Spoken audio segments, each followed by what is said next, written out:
Good evening, everyone. Dear Mr. Eric, dear Minister Milatovic, dear friends, partners, and guests. It is my great pleasure to welcome you at the 4th Innovation Forum Reshaping Montenegrin Cities with Youth. The event is organized by MAUC, UK Alumni Association of Montenegro, and it's supported by the British Embassy and the Foreign Commonwealth Office. As you may know, MAUC is an organization that brings together people from Montenegro who studied at the British universities, mostly coming as Gymning scholars. Since our establishment, MAUC has worked on raising different topical issues, paving the path for qualitative changes within the society. In the past, we had business forum, innovation for public administration, and also art exhibitions and innovation forum related to youth innovation. This year, the 4th Innovation Forum aims to raise awareness on inclusive, participatory, and youth-led urban planning and to encourage youth-led innovations in the field in Montenegro. The event will gather decision makers, representatives of local municipalities, architects, urbanists, and of course, young people to discuss innovation in urban planning with an aim to inspire creation of healthier, accessible, environmentally friendly, and culturally affluent cities for youth. The first day of forum is dedicated to presentation on urban planning innovations, tackling mental health, accessibility for and inclusion of vulnerable groups, climate change and environmental protection, and culture. We will hear experience of a community and youth engagement from London and Skopje. On the second day, we will have interactive workshop that will engage young people and decision makers, so as international experts from Humankind organization from the Netherlands, and together they will find a joint perspective in order to shape innovative tools and solutions that would accelerate transition to youth-led urban planning. I hope that forum will bring a fruitful discussion and that you will get some new ideas that will help you to change the society we all live in.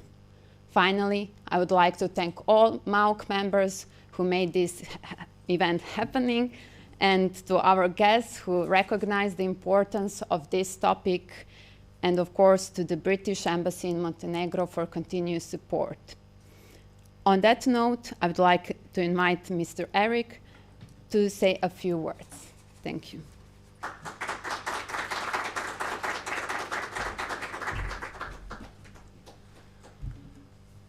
Thank you, Ksenia. Minister Milatovic, ladies and gentlemen, good evening and welcome.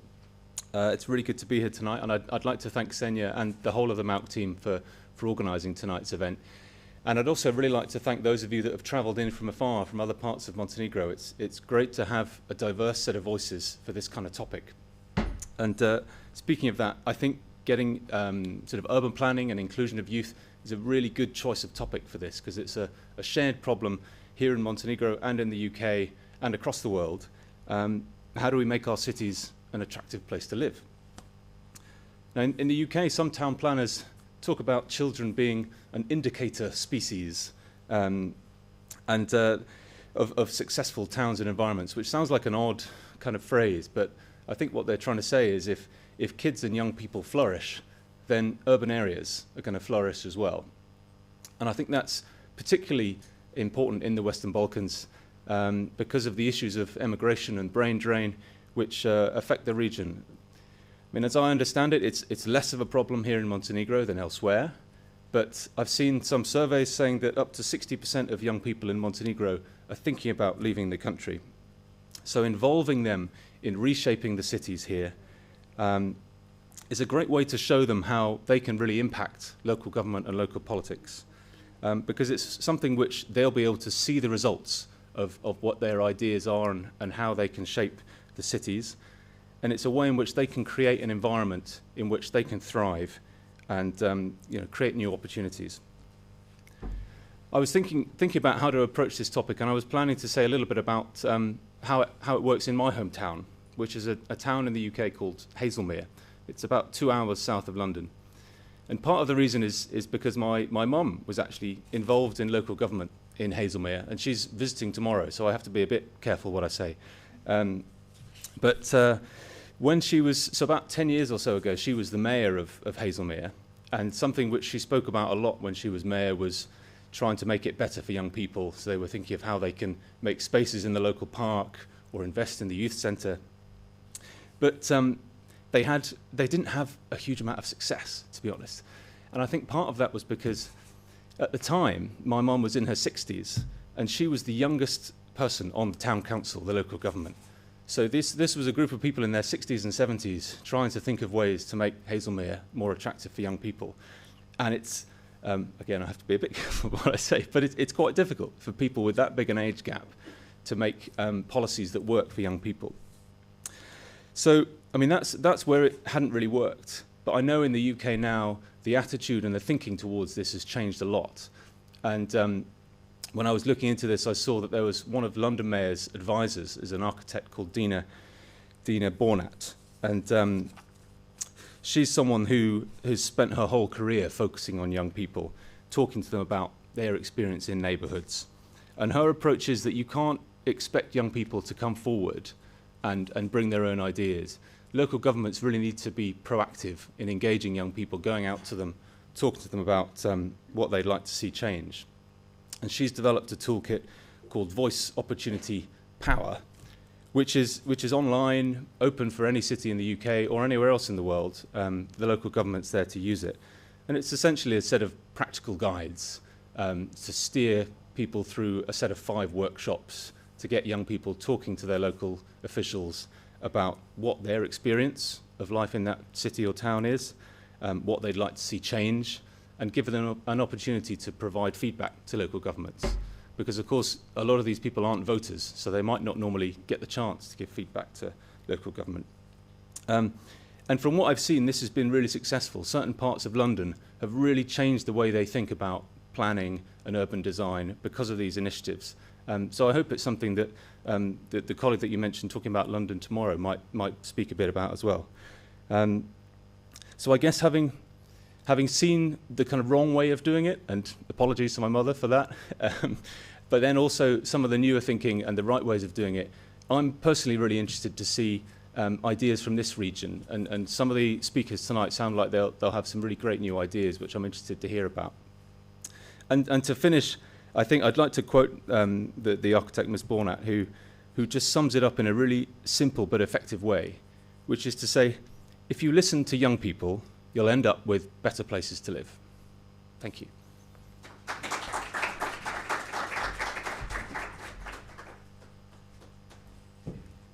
Thank you, Mr. Eric. Now I will ask Minister Milatovic to join us.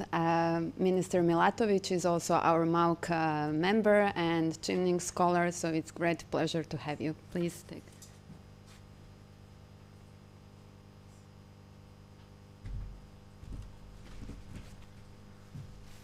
Thank you, Ksenia. Good evening to everybody. My day today started with an interview. I was basically there to interview a few candidates for the appointment at the Council for the Competition for the Agency for Protection of Competition, and then it continued with the meeting with the ambassadors of Belgium and the Netherlands based in Belgrade, who came to Montenegro to sort of see how are we doing. And then it continued with a government session of about 3 hours long, followed by sort of a very difficult meeting with respect to aluminum plant and the future of it. And then after it, it basically was about managing the new collective agreement between the employers and the employees in the country. Followed by a meeting with a few MPs. So I think that somewhere along the way, the cabinet sort of lost its track that the true topic of this evening is about urban planning. So I have now the speech which basically relates fully with respect to innovation and what we as the ministry do in that regard. Nevertheless, I think it's a good basis for this.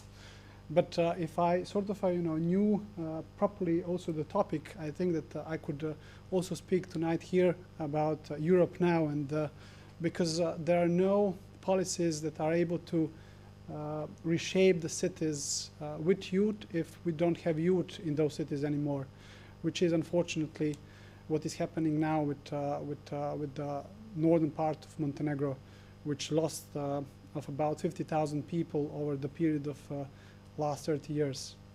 Anyhow, so this is going to be the speech entirely about innovation and everything that we as the Ministry of Economic Development did over the last 1 year in regard to promotion of innovation policies and providing that as a good basis for knowledge-based economic growth, which is obviously the most important thing for the youth in the country and for the youth remaining in Montenegro. So let me sincerely appreciate again your kind invitation to invite me for this forum, and to repeat again how this is really a great pleasure to me for being here today with you. Attending this event sort of really reminds me of some perhaps more peaceful previous part of my life, which sort of is now a bit lost. The government of Montenegro and the Ministry of Economic Development have positioned innovation policy high on the agenda, recognizing its importance in the country's economic development and strengthening competitiveness. We are fully aware that the innovative community and its members are carriers of a great potential for the further development and diversification of the Montenegrin economy. By supporting and creating a climate that stimulates innovation within companies and the research community, we see the opportunity for strengthening our own economy.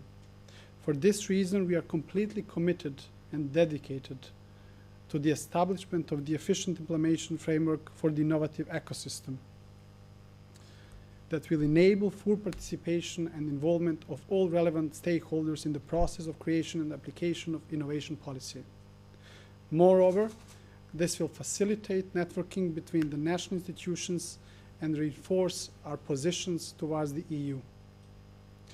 Additionally, this is very important now, for 2021, we have allocated significant budget funds for the development of innovation in the amount of 1.5 million euros for this year, 2021, in order to contribute to the encouragement of the innovation community as well as to its development.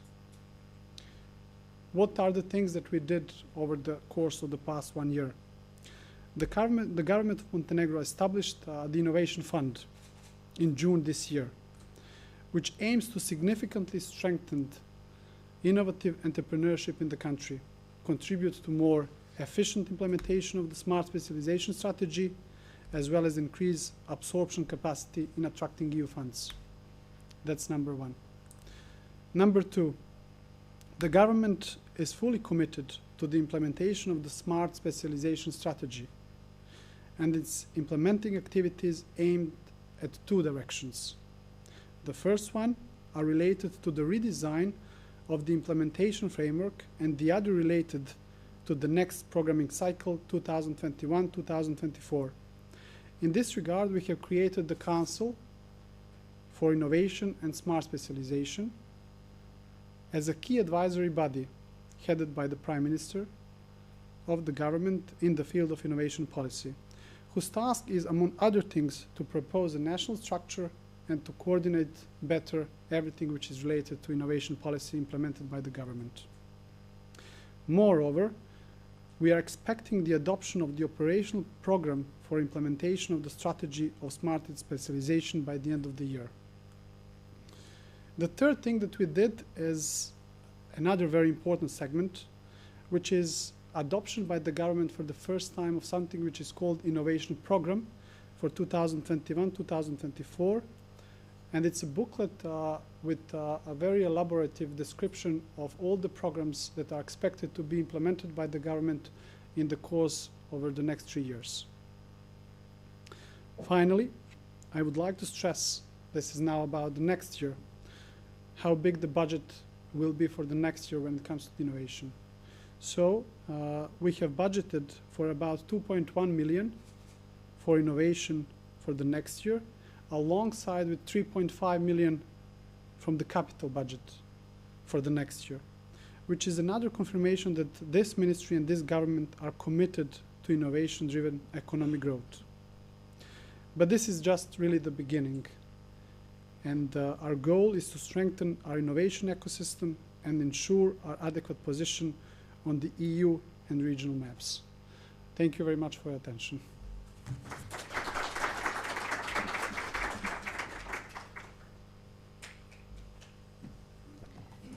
Thank you, Minister Milatovic. So now with these opening remarks, I have a pleasure to say that the 4th Innovation Forum has officially opened. We will start now with the most interesting part and with the presentations.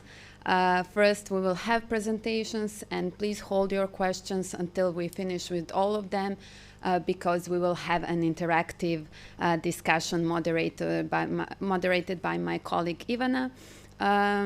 And that will be the time for you to ask the questions.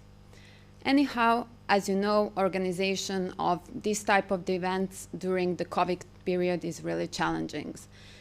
So unfortunately, at the very last moment, our first speaker, Alma, needed to cancel her participation, so we will need to proceed without her, because unfortunately we didn't have a time to make pre-recording. So we will start with Aleksandra Milentijevic and her presentation on citizens' participation in urban planning experience from a London planner. Aleksandra has been working as a planner professional in the local government in London since 2016. Her experience includes plan making and plan implementation processes. She is a current PhD researcher at the Bartlett School of Planning, UCL. Her PhD focuses on public participation in post-socialist planning systems. Aleksandra, please.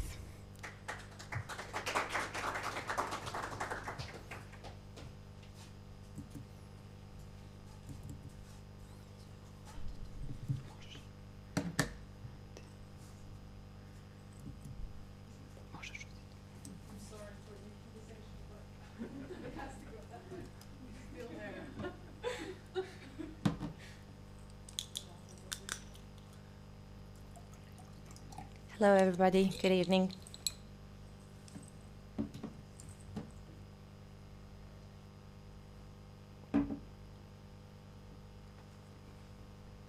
Shall I just...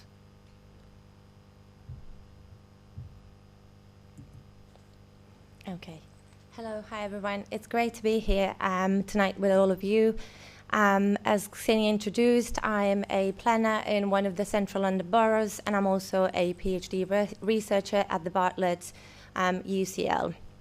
So why am I here tonight? So what I would like to do is kind of introduce you to some of the innovative approaches that the UK has adopted, which are particularly in London, given that London is kind of growing quite fast than the rest of the UK.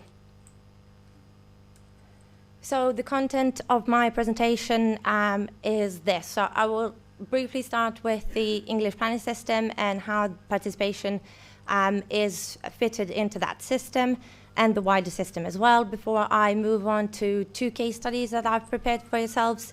So the first one is engaging with youth at the plan making stage, and then the second one is about vulnerable groups at the plan implementation stage.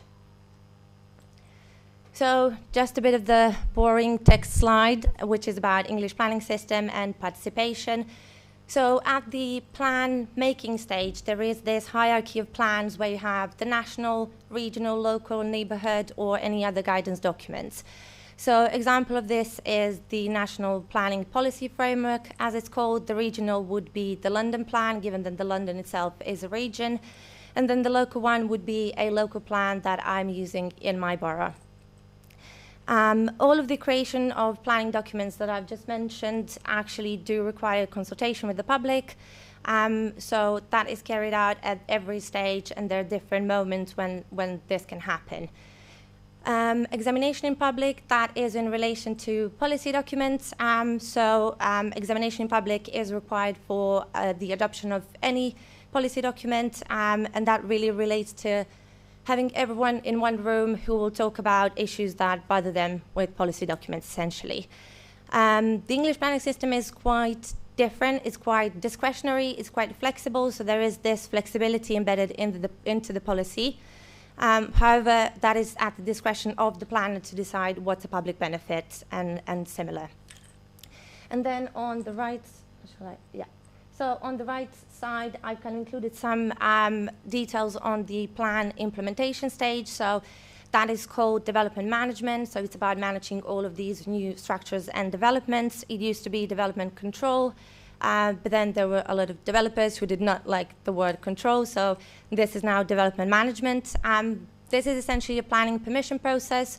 So there will be a project that will come to us to decide on it, and that will receive planning permission, or if it's going to be refused, then it will go to different stages of appeal. Again, the plan implementation stage also has consultation very much embedded in it. It happens through sending neighbour letters to the people who live around the new project. It happens also by posting a site notice in the area or posting a press notice in the local press. And then developers themselves, they can do their own consultations that would consist of different workshops, different exhibitions, and whatever fits into the scheme. Just some of the examples that I wanted to show you the way that happens in the UK. The first one here, that's the example of the press notice. So the press notice would go out, and all of these different ones are actually separate planning applications. So this is how you would see something in your local newspapers, so you know what's happening in the area. The other one is a site notice. This is in Canary Wharf, where there is a lot of redevelopment. So the way site notices do occur is we would put up a site notice on a lamppost or anything similar that seems quite structurally sound, let's say, and that would be just in front of where the works are proposed, such as these ones here. Moving on to participation. So why is it so important? Why does it need to be embedded in every stage? Firstly, in the UK, that's a legal requirement. So it's embedded in the legislation, and this is a legal requirement. Otherwise, all of the boroughs or different bodies would be subject to judicial review, which is an issue on its own. But essentially, this is in the legislation, and all of the minimum should be respected. This also happens through something that's called statement of community involvement, which is how one of the municipalities would say, this is how we like to consult people.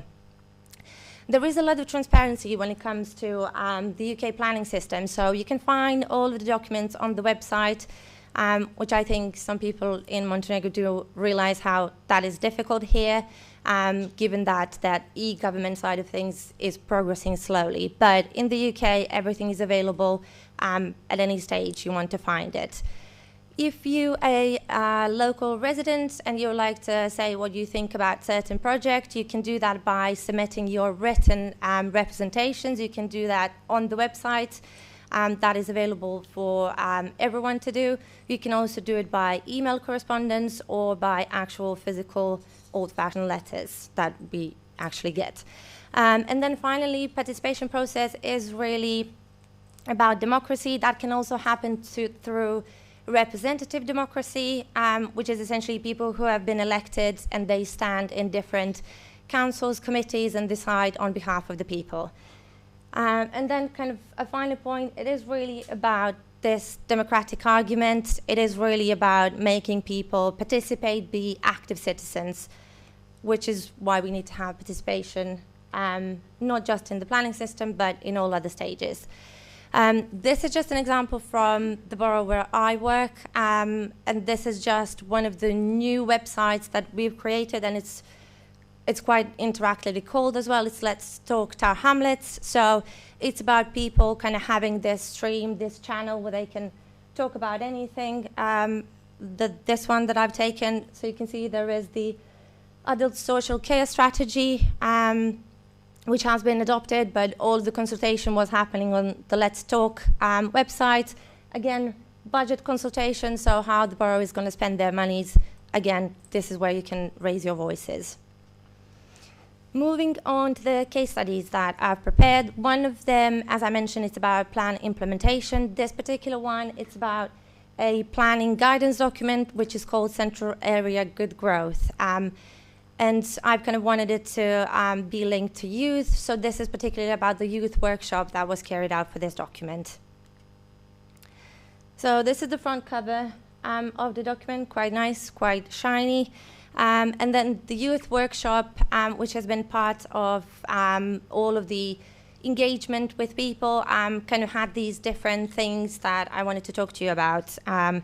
So the first one will really be about these 10 arguments for including young people. That's the way the council has put these together. I won't go into detail, but this is really about kind of making sure that all of the legal requirements have been satisfied. There is that democratic argument, as I mentioned, because young people should, as everyone else, be involved in everything that's happening. Also, young people are the future generation, so they should know how these spaces are managed, how they will be built out, and they will essentially inherit them by the time that they get older. Again, it's also about new perspectives. Young people do face different problems than the rest of the society, obviously, and they have some of their own particular perspectives. And some of the other ones would be kind of social cohesion, and again, what's been talked about in the opening remarks, it's about innovation, which young people are very good with. So the youth workshop that I'm mentioning at the moment, that one had kind of a recruitment criteria. Obviously, it was based on age limits. The different definitions of young people do vary, but in the UK it's between 16 and 25 years old. So those were the people who have been invited.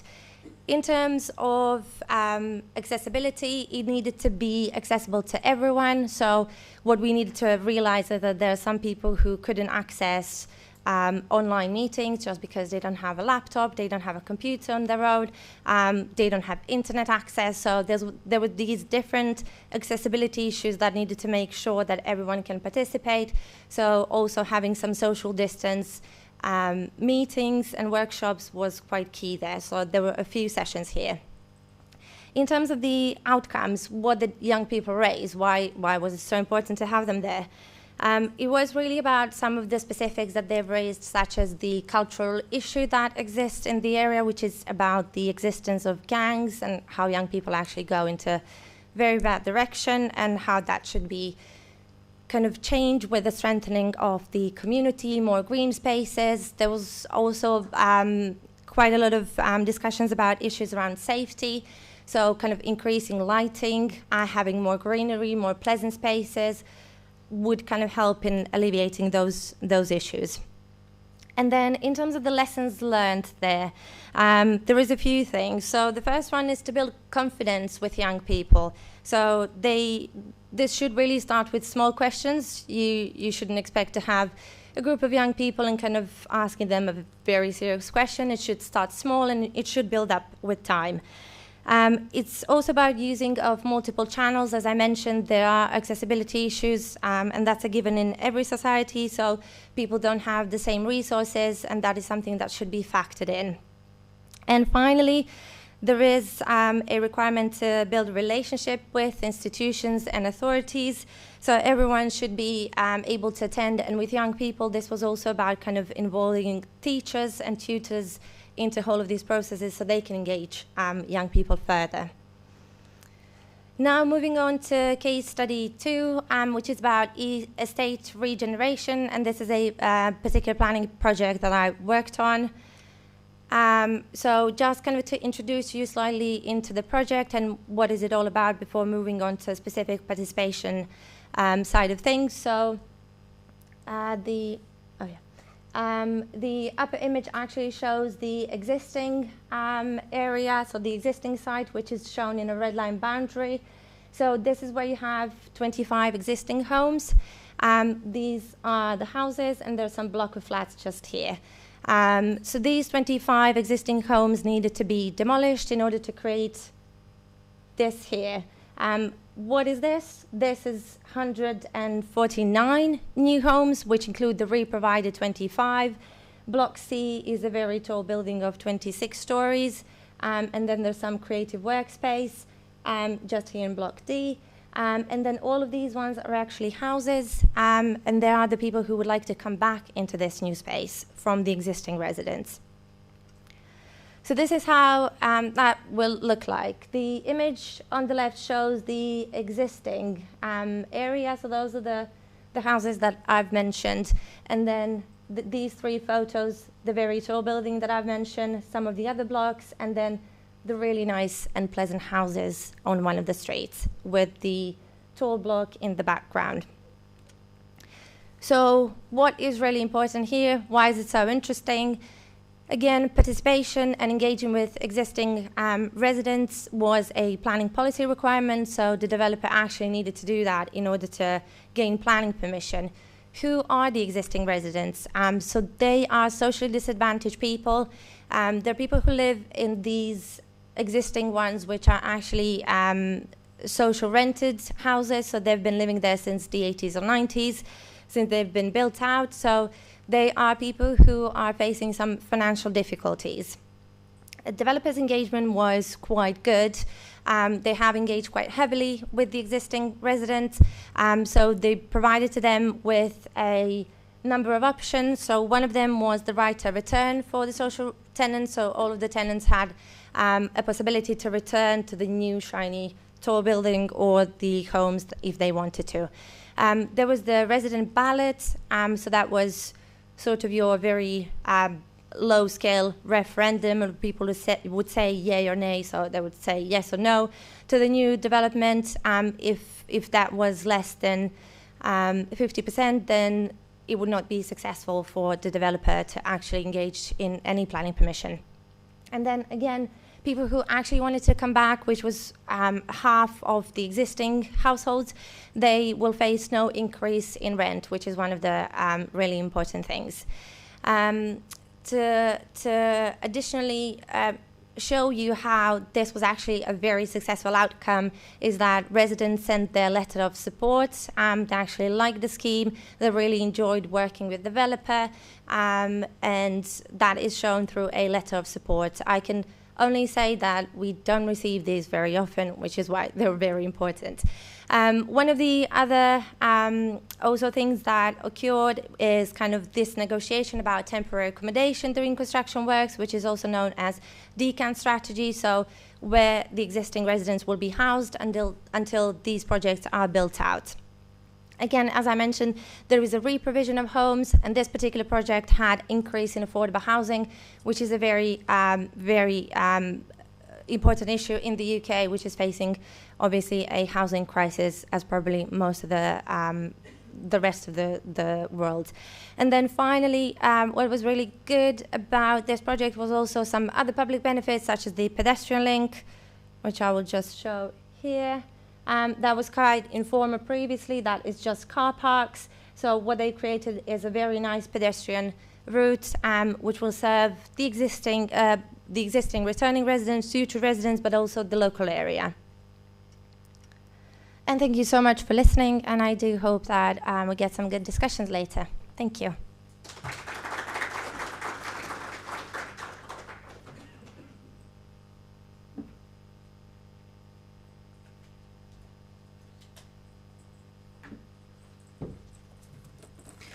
Thank you, Alexandra. We will now continue with one pre-recorded presentation from Daniela Ribeiro Guerriero.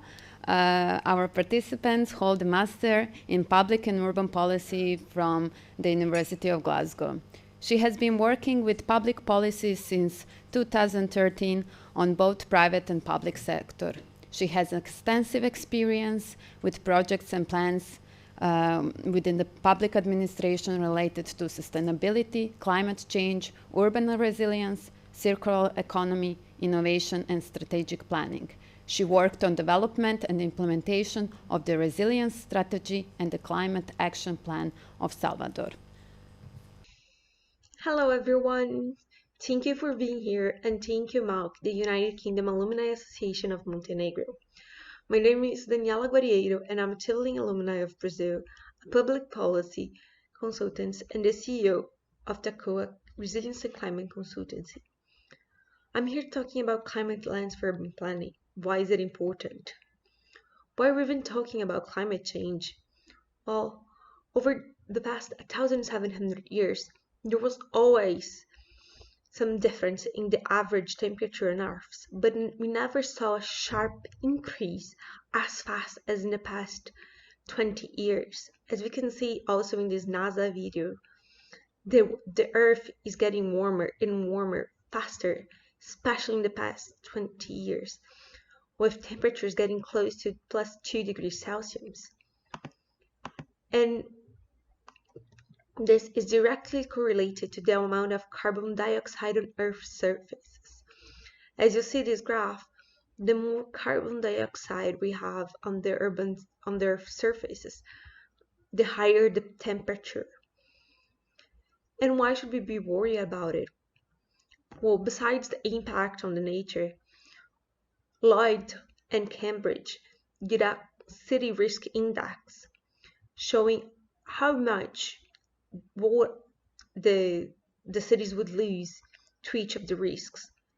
And besides market crash and human pandemic, and no, they did not know about COVID when they did it, most of the risks are related to natural disasters, such as windstorms, earthquakes, floods, droughts, heat waves, freeze.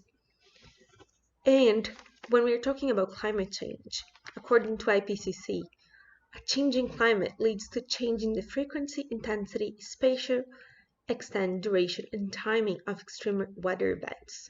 Higher risks, higher costs. We saw this year the amount of fires seen in cities, as well as the amount of cities that suffer with flood, with extreme heat, and with extreme cold. All this is due to climate change. So what's the impact for Montenegro? Well, there is a small impact for maize yields and crop water needs, but the biggest impact is in the tourism. Why? Because the higher the temperature, the less the tourists will want to go to the beaches. They will rather go to places where they have more thermal comfort. So climate change can have an impact of between 33 millions to 85 millions of euros per year. It will also have an impact of between 4 to 85 millions of euros per year on lives lost due to heat-related mortality. And what does urban planning have to do with it? Well, cities are essential when we're talking about climate change, not only because they generated more than 70% of greenhouse gases emissions, in particular in the sectors of transportation, energy, and waste, but also because they're the most vulnerable areas for climate change. They will suffer the most. They have high concentrations of people, infrastructure, and economic activities, so they're very susceptible to heat waves, to floods, landslides, to epidemics, as well as threats to water, energy, and food supply. In addition, cities who are coastal cities will also be affected by sea level rise. So local governments must be looking at how to mitigate and adapt to climate change. And how can we do that? Well, there are many books, such as where I'm from, the Lincoln Institute, when you're looking into urban plannings for climate change mitigation, as well as the UN Habitat, where you're looking for adaptation measures. Why is that? It's because how we plan our cities its form, its function, the design of the cities can either reduce or increase the demand for energy, for fuels, and it can also influence how energy is produced and distributed and used within the city.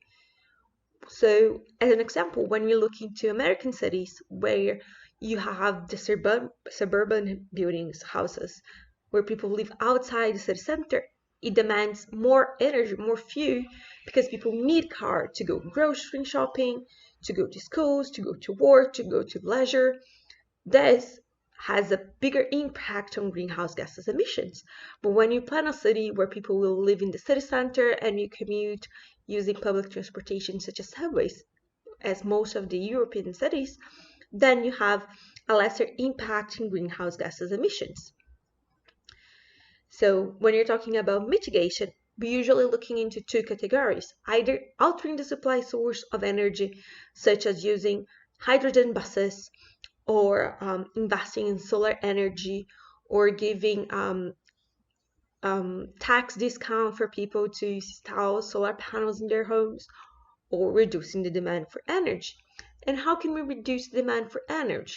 Well, we should be organizing the city in order to, in thinking of, well, the number of vehicle trips people will need to do their daily activity, their daily commuting. So when we're thinking about a new urban social housing development, for example, where these people will work, where the kids will go to school, what they will do for leisure, all of this is important because we should be using mixed housing. We should be thinking about employment near the development, or also services and amenities that they can use at walking distance from their homes, because then they won't need a car. They can do it by bike or walking, and thus it will diminish the amount of greenhouse gases emitting.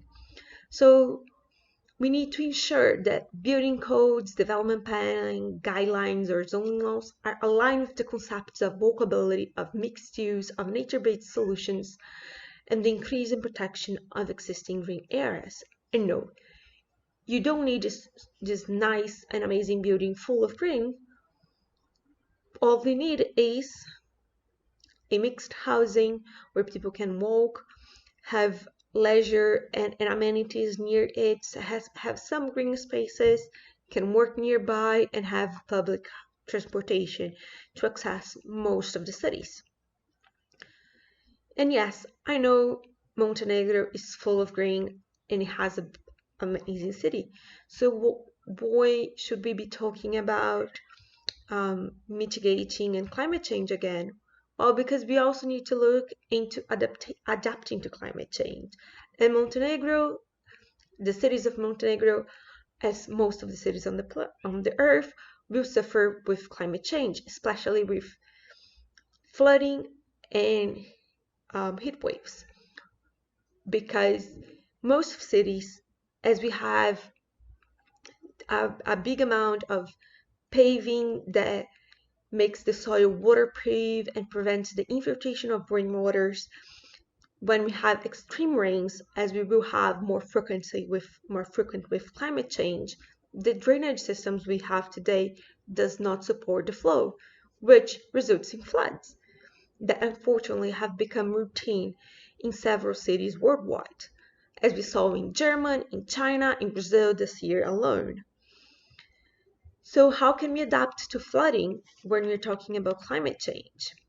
Well, there are tons of measures we can be using for our cities. Well, first of all, we should stop allowing people to build in flood-prone areas. If we know that that area have a higher chance of flooding when it rains a lot, we shouldn't be building anything in there. Also, we should be enhancing flooding control systems. But also, there are many planning measures and techniques and tools that we can be using.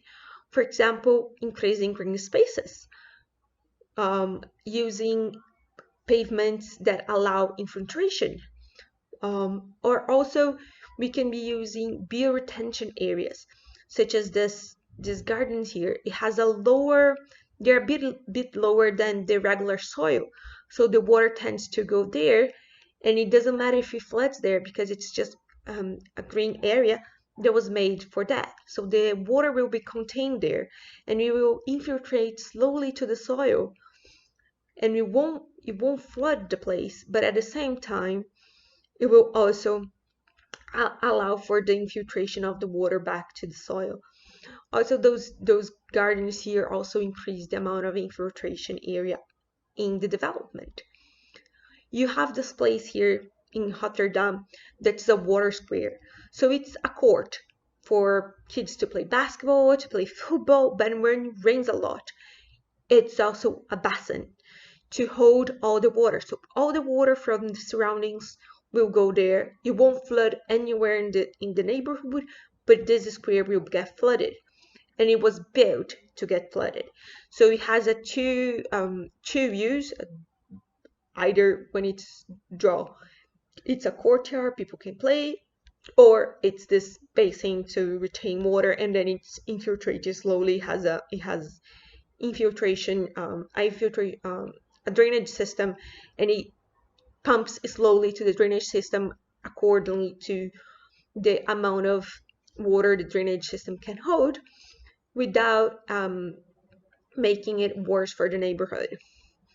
Or we can have biovallas and rain gardens, such as the one in here, which are quite similar to the bioretention areas. They are gardens that can contain also big amounts of water and help to infiltrate into the soil without flooding the space.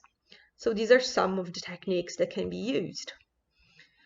And I was talking about heat waves. So heat waves are becoming ever more frequent in the summer, especially in Southeast Europe. So Spain, France, Italy, Croatia, Montenegro. And Montenegro can expect a further increase in temperature, especially in the summer months, which will negatively affect the health condition of high-risk groups, such as the elderly, the unwell, socially isolated people, and outdoor workers. And it also put pressures on essential services, such as energy, because people are using more air conditioning, water, transport, and health services. So we should be looking into how we can how we can improve the thermal comfort of cities, as well as how we can deal with something that worsens heat waves, which are heat islands.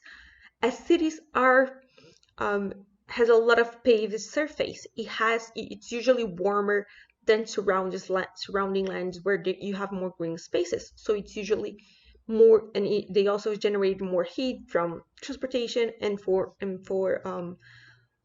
urban activity. So to reduce urban heat islands effect and heat wave, we need to create comfortable and safe public spaces with green areas and greenery in general. So how can we do it? I don't have tons of space to plant trees, but we don't need to plant trees. We can look into green roofs, green facades, green corridors, water cooling tools, as well as building materials of our tools and the city geometry in general. An example that I mentioned was green roof. As you can see here, the comparison of a green roof with vegetation and a regular roof, there is a difference of 74 degrees Fahrenheit in the green roofs and 151 degrees Fahrenheit on the regular roof. And also, but if you can't plant greenery in the roof because it's expensive and it demands some special materials, you can also look into cool roofs, which is pretty much white paint with some heat isolation, and it already has almost 10 degrees difference between a cool roof, which is 33 degrees, to a regular roof, which is 42 degrees. In addition, we see many cities, especially in Europe, such as in Italy, London, to have also public drinking water sources, such as these fountains here, available to public in many spaces around the city, so people can just drink water and stay hydrated during heat waves, and also during summer and any time of the year, but especially during heat waves. This is especially important because a lot of people don't get hydrated and then they get sick and go to hospital.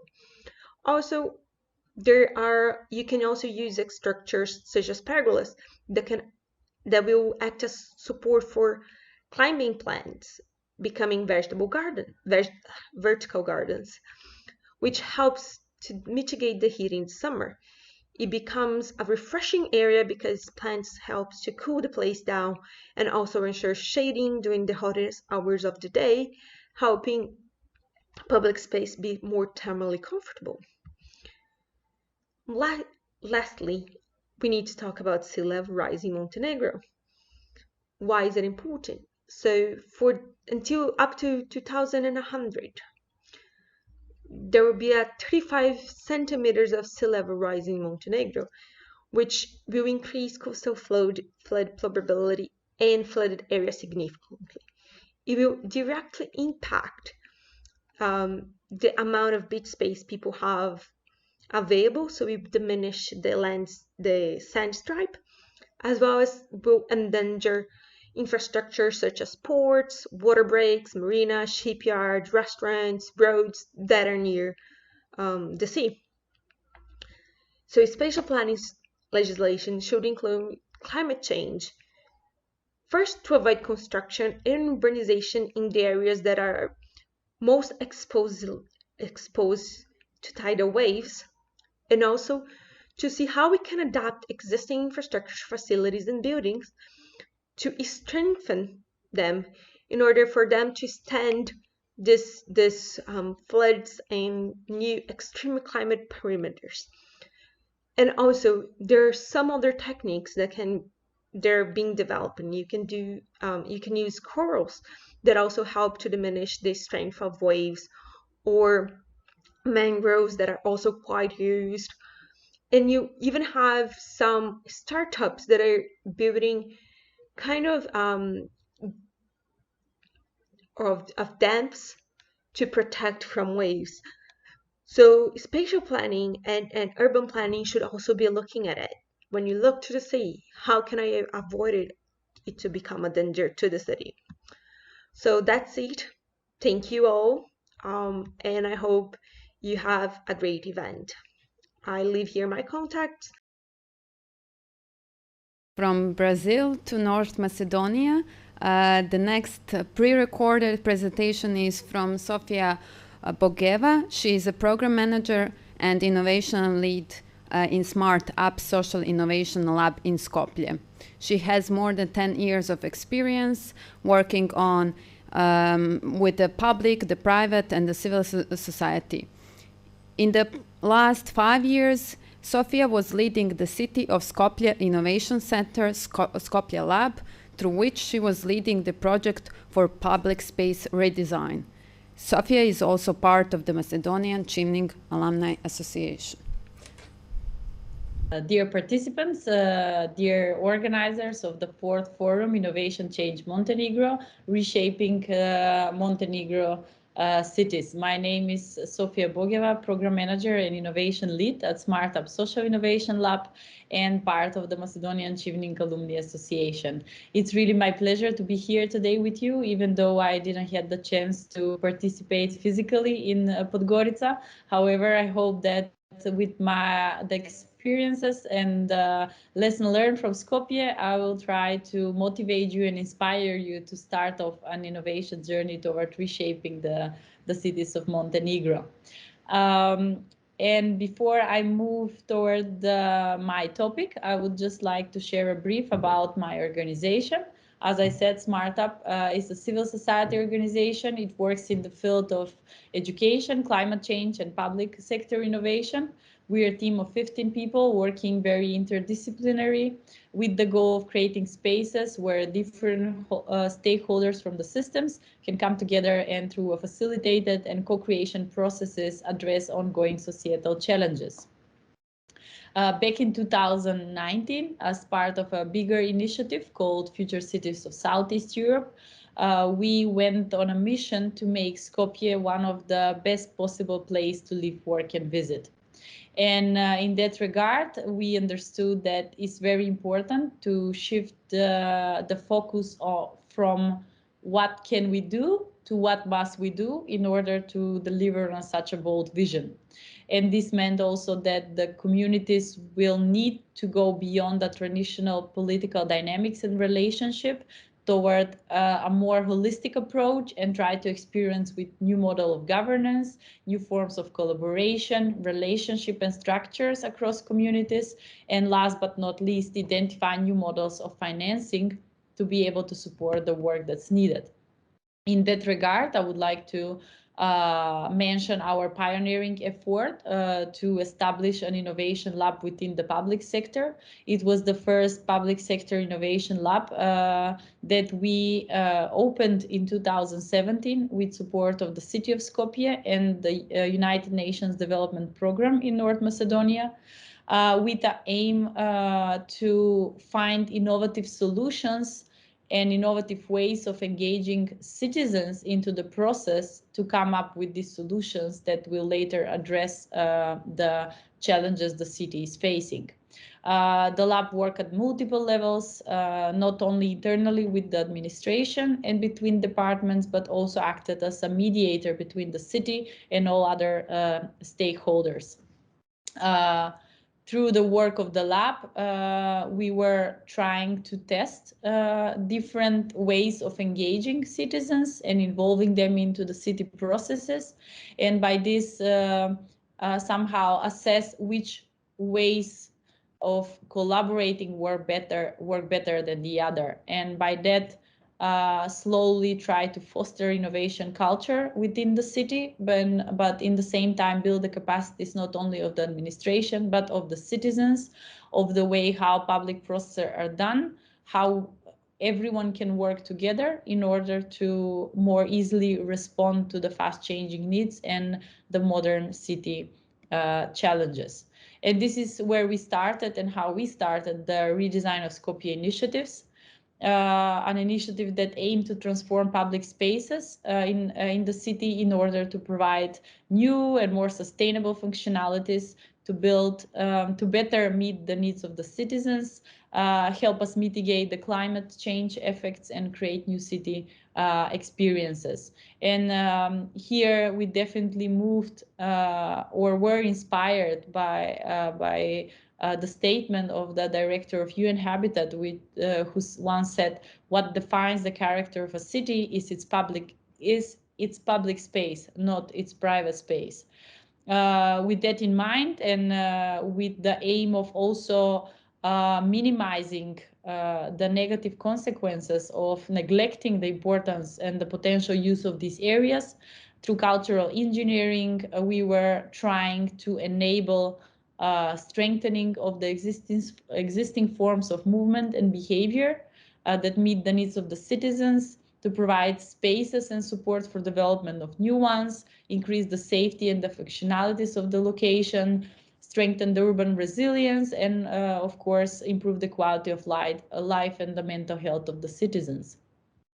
All that was somehow reflected in our need to find answer to the question of how do urban spaces evolve and in what way we need to act in order for them to retain or regain their functionality, their value, and the beauty. And this is when we started the initiative Redesign Skopje 1.0. We gave focus to 7 public spaces at first, and we tried to explore and see how we can redesign these existing spaces into areas that will meet the needs of the citizens, not only for rest and relaxation, but also for socializing and creating experiences. The redesign 1.0 was based on an inclusive approach, but this time we went on a small scale, mostly involving citizens to a level of identification of needs and problems using different qualitative and quantitative methods. like online questionnaires, field interviews, observation, photo documentation, and so on. The goal was to really be able to map mostly the day and the night activities and the programs, the forms of behavior of the people, the movement of animals, the physical micro and macro environment in order to be able to learn a lot for defining concepts of how and what these public spaces should represent. The results were 7 concepts for public spaces that later, with the support of the city of Skopje, we managed to transform into more tangible products or ready to implement architectural solutions. Here on the pictures, you can see 2 of the spaces we've been working on. The first one on the left is one green area that is part of the children's hospital in the city of Skopje. Despite the space was green, it was not really offering any kind of experience of entertainment for the users of the hospital. So with small intervention and urban equipment, we transformed into a small children's playground. And on the second picture is also one green area that with the time wasn't really useful or interested for the citizens. So with small intervention, playing with colors, with different type of urban equipments, we managed to transform into a space that today is one of the maybe most used spaces for socializing and relaxation and social activities. From here on, we moved to redesign Skopje 2. This second phase was implemented during 2019 and 2020. We focused on 9 public spaces, and in this time, we wanted to go one step forward, not only understanding how we can redesign the spaces to offer something more, but also what kind of methods and tools in the field of micro-urban design we can use in order to address certain other existing local problems and challenges. This second initiative was also based or encompassed inclusive approach, this time moving from not only identification of needs of the citizens, but also co-designing with the citizens themselves. It was a 3-month process focused on 9 locations, included 36 people, students and young professionals mostly, and 9 mentors from the different fields of architecture, landscape design, social sciences, and so on. During the process, we organized, despite the field work, 2 multidisciplinary workshops that were used to help the users not only get understanding of the different types of method tools used for urban design and development, but also to learn how to work together in order to create something of a benefit for all. It was very intense process, but it was also very interesting and very engaging. Here in the pictures, you can see some of the areas the people used to visit and do field research on. And on in the second row, you can see some of the pictures from the hands-on workshops that were organized.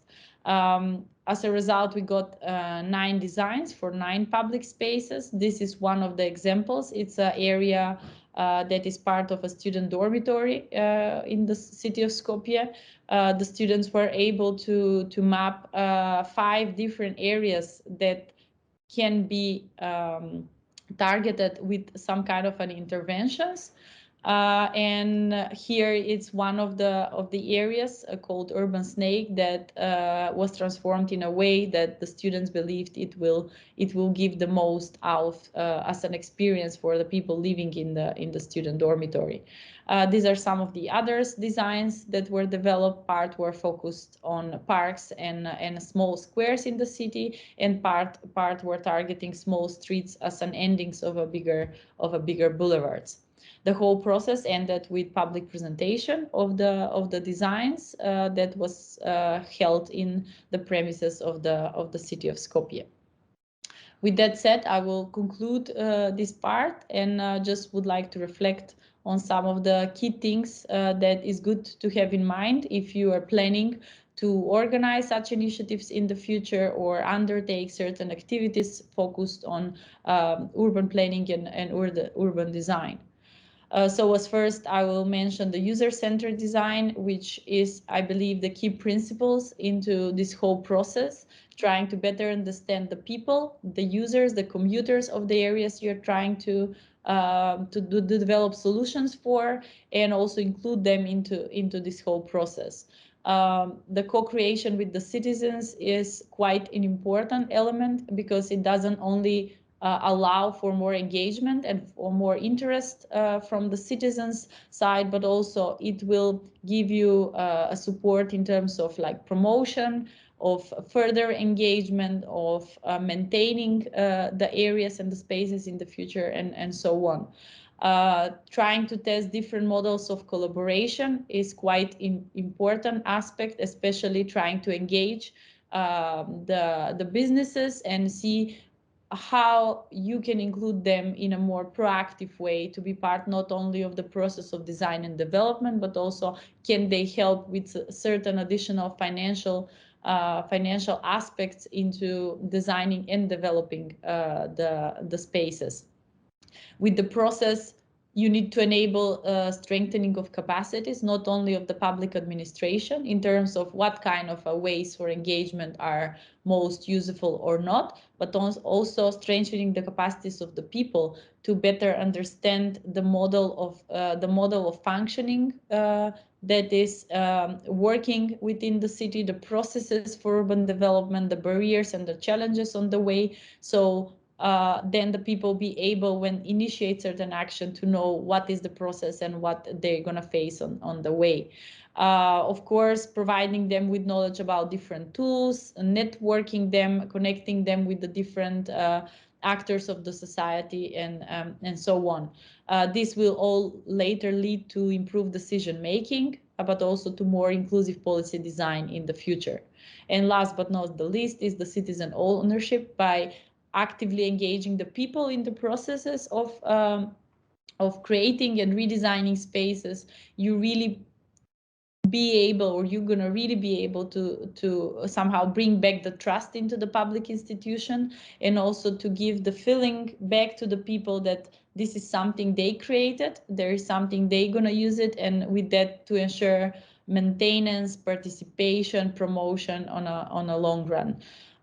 So that's from my side. If you have any question, feel free to get in touch with me. There is my email, my phone here. You can have a look on our websites. You can find much more information on the process, on the designs, on the people included. However, I also hope that you'll be able to chat with me during the discussion session. So thank you very much for your attention, and hope to see you in another occasion.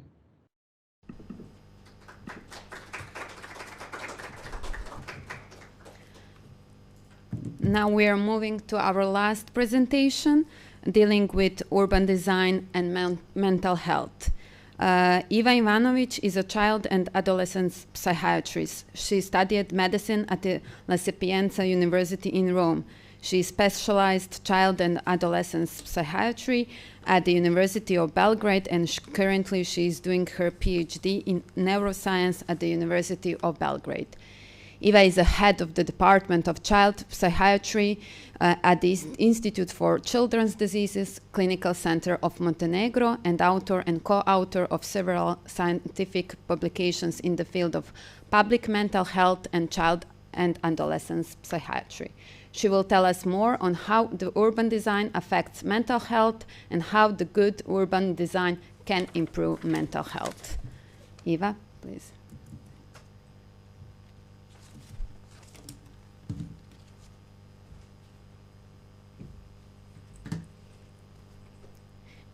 Good evening, everyone.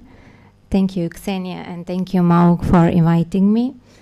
to talk about how urban design is important for mental health.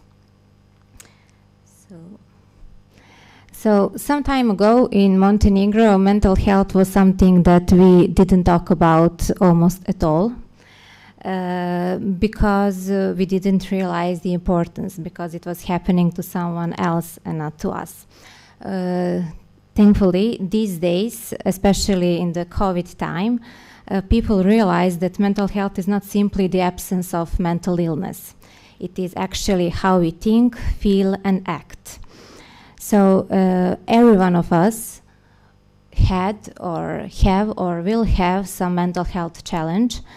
And some of us maybe will have some mental health problem or disorder. In the world, the statistics are that 1 out of 4 persons have some mental health disorder.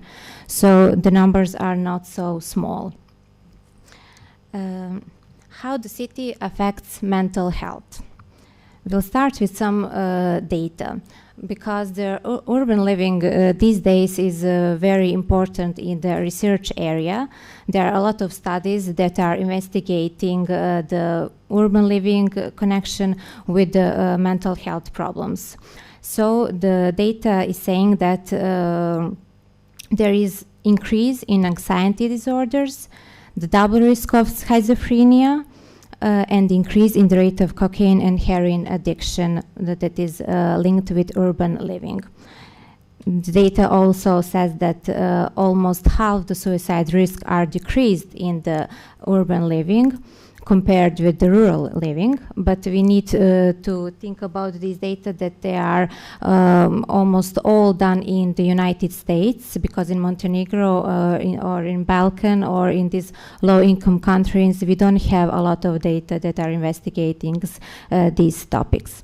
So we have decrease in dementia, we have the half risk of Alzheimer's disease, and decrease in alcohol, marijuana, and methamphetamine prescription drug abuse. That we can discuss about this data, especially this decrease in marijuana and methamphetamine use.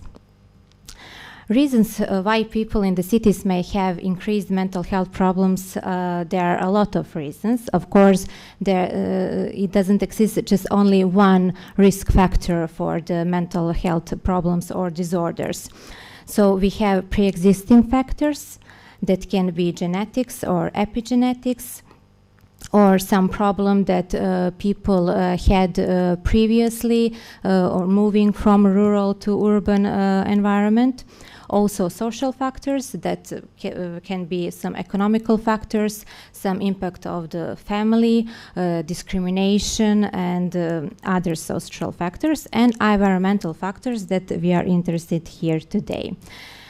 So environmental factors there are a lot of them, like pollution, noise, crowding, sites, density, and intensity of other urban living inputs. Everything of this, as we may all suppose, can do this overload effect on the people. The people get tired, they get tired of the city because they are overstimulated. And urban living also can provoke the erosion of some protective factors for mental health, like diminished access to nature, reduced leisure time. People often feel unsafe, they have less sleep, they have less privacy, and they are tired, as I said, of this overstimulation. So in order to avoid overstimulation and social connection, they go into social isolation. They feel lonely, and this can present one of the risk factors for mental disorders. So how good urban design can impact mental health? Green area and access to nature, as you may suppose. But actually, a lot of studies investigated the link between exposure to green area and mental health. So they demonstrated that they are effective for general mental well-being, reduce stress, reduce depression, reduce aggression. They improve mood, and they also improve social and cognitive functioning. there are a lot of ways in which green space can improve mental health. It promotes exercise. It also puts a setting for social interactions that are very important for mental health. There are several theories about biophilia theory, that humans need a connection to nature because they need to connect with other species. Also stress reduction theory, that they are distant from everyday demands. They appreciate the nature aesthetics, and their attention is driven by interest. They don't need to put a lot of concentration to see something that is really beautiful. So we need to bring nature into the city. We'll need to build parks and public gardens, walkable green spaces, street trees, flowers, and maybe views of nature from the office windows, because I think it's very important if you have at least one tree to look at when you are working. Then the second thing is active space for exercise. We in psychiatry, we left the dualism concept, which separated mind and soul and body. We now embrace them together, and because we see the importance of the togetherness. So exercise is effective for self-esteem and well-being, but it's also effective for reducing anxiety and stress. Also, in a number of studies showed that it reduced some symptoms associated with ADHD, schizophrenia, dementia. And for our clinical practice, there are some side effects of the pharmacotherapy of antipsychotics that are counteract with physical activity. So, physical activity in the city can be presented by more walking and cycling than driving, wider sidewalks so you can feel comfortable when you walk, more walking loops, maybe some outdoor gyms, football pitches, tennis courts, running routes, and what is very important, that all these things be accessible for every neighborhood. So it's not just a luxury part, but it's for everyone. Places for social interaction are very important. Being neighbors is something that we maybe forgot, but it's very important for us, because it's some state of being in a relationship. It's some state of being in a relationship with the people that you see often, that you share your identity with community, and people do need to feel close to someone, to belong to something. It is about physical proximity, so you can browse your neighborhood by walking, so you can make some unexpected encounters and unexpected opportunities from those encounters. And its neighborhoods are that subtle balance of private and public needs, and also of private and public life. So how can urban design improve this better socialization? It can improve it by neighborhoods that have functional use. So in one neighborhood you have school, you have some galleries, you have a cultural center, restaurants, bars. So the people don't need to take public transport, don't need to take cars to have fun or to have something of these cultural or educational opportunities. If we have some shorter blocks and not just big buildings, it's better, because those tall buildings makes you feel that you are small, and sometimes it is not good for your self-esteem. So we can use active ground floor for different kinds of activity. For example, interactive places for youth, or some cultural corners, or some galleries, not just bars and cafes like in Podgorica. Also enclosed blocks, what we sometimes called portun.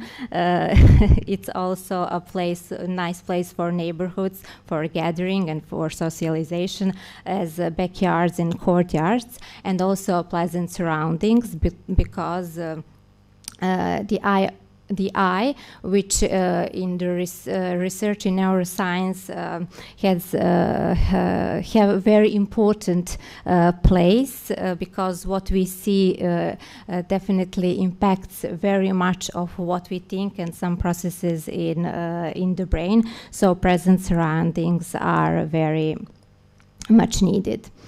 Also transportation and connection, because transportation is linking different part of the cities and is linking people to other people. But we need to make more bike lanes and walking infrastructure, because the studies shown that the higher level of stress is present in car drivers. As you can imagine, the car drivers are always angry and nervous. On the contrary, walkers and cyclists are always smiling and have good energy. So it's one very nice exercise for mental health. Also, clean air. A huge amount of evidence is increasing the link between air pollution and especially autistic spectrum disorder, depression, psychotic experience, and cognitive decline. So we have a very strong evidence for this link. So it's urgent that we reduce exposure to the air pollution by planting trees and green spaces that will trap heavy metals, planning airflow through the urban canopy, implementing traffic reduction methods, so cycling and biking, and also relocating the heavy industry from the city.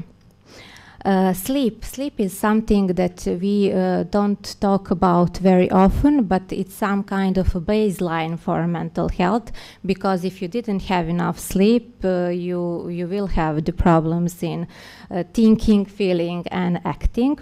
And there are a lot of problems in the urban living with the disturbed sleep, because there is too much noise and there are too much lightning or lights.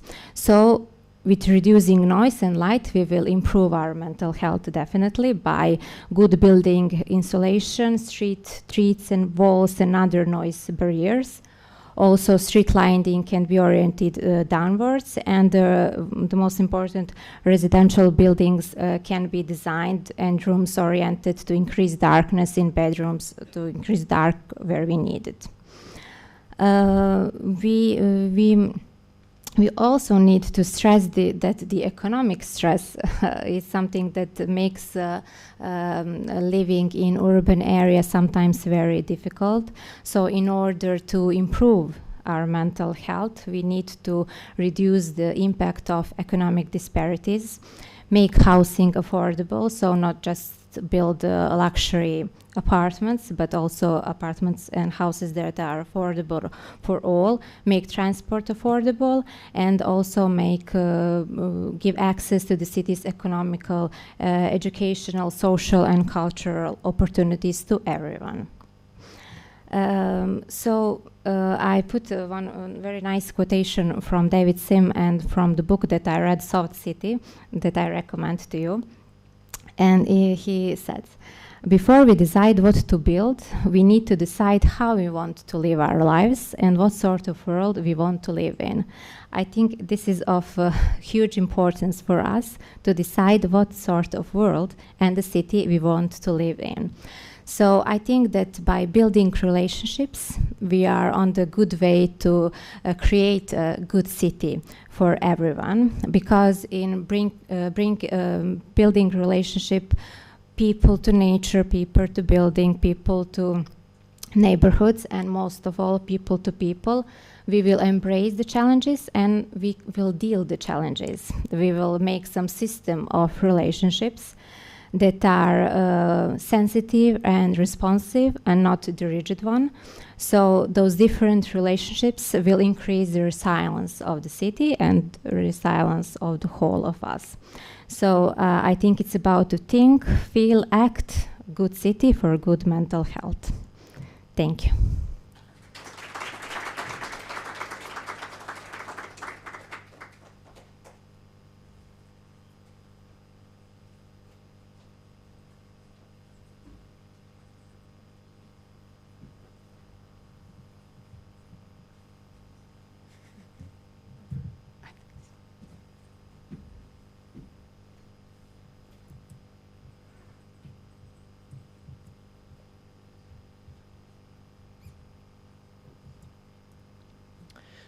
Dobar dan svima, ja sam Ivana, ovdje u ulozi omladinske radnice koja će danas moderirati, nadam se, uspješnu diskusiju i iskreno se nadam da imate veliki broj pitanja. Htjela bih da pozovem Aleksandru i Ivu da nam se pridruže za vaše pitanja. I sam naziv današnje diskusije Does this work for youth and does this work for you? S obzirom da sam već rekla da se bavim omladinskim radom, ja bih dala neka 4 instant pitanja, instant odgovora. I jedan je, na primjer, da li bi, sorry, should I continue in English? Yes. What should we, would we like to see youth manifesto for urban planning on a local level? Yes. Do we think that cities are designed well for mental health and well-being of young people in Montenegro? No. Do we actually think that there is a youth ownership in the policy planning? No. And are we hoping to include more young people in the decision-making processes related to mental health, climate change, participation, and planning in overall? We hope to do so.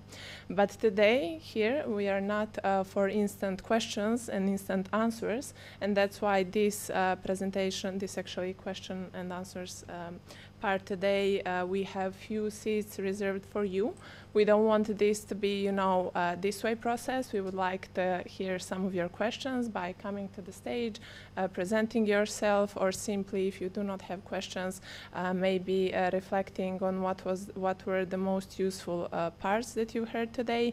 What do you think would help you in your practice? Would you like to highlight some points from Alexandra's and Eva's presentations today? How do you come in what capacity as a decision maker, as a young person, as an international organization representative, or as a civil society one? So please, I don't want to be here alone. I would love to hear some questions, and I think that our wonderful ladies have a lot to say in addition to their presentations. So if anyone wants to raise a hand and join here, please do so. This is the most awkward part. Who is going to break the ice, yeah? You don't want me pointing at some of you, right? So maybe. No? Anyone? Should I go first? I'm the host. That shouldn't be the case. I can help you break the ice, Great. if that's okay. Please, Maria.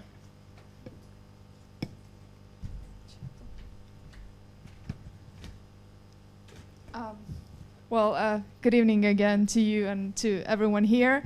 Ivana, thank you, and Xenia for the wonderful event. And I'm here as a representative of MAUK, but also, I don't know, as a young person who personally has something to care about in this regard, and then professionally also, because I work on, well, let's say infrastructural projects which are funded by EBRD, World Bank, KfW. So I know that we as a country have still a lot to do in terms of urban planning, in terms of aligning our requirements to meet the needs of our citizens. So I want to know what is the gap what is it that we're missing?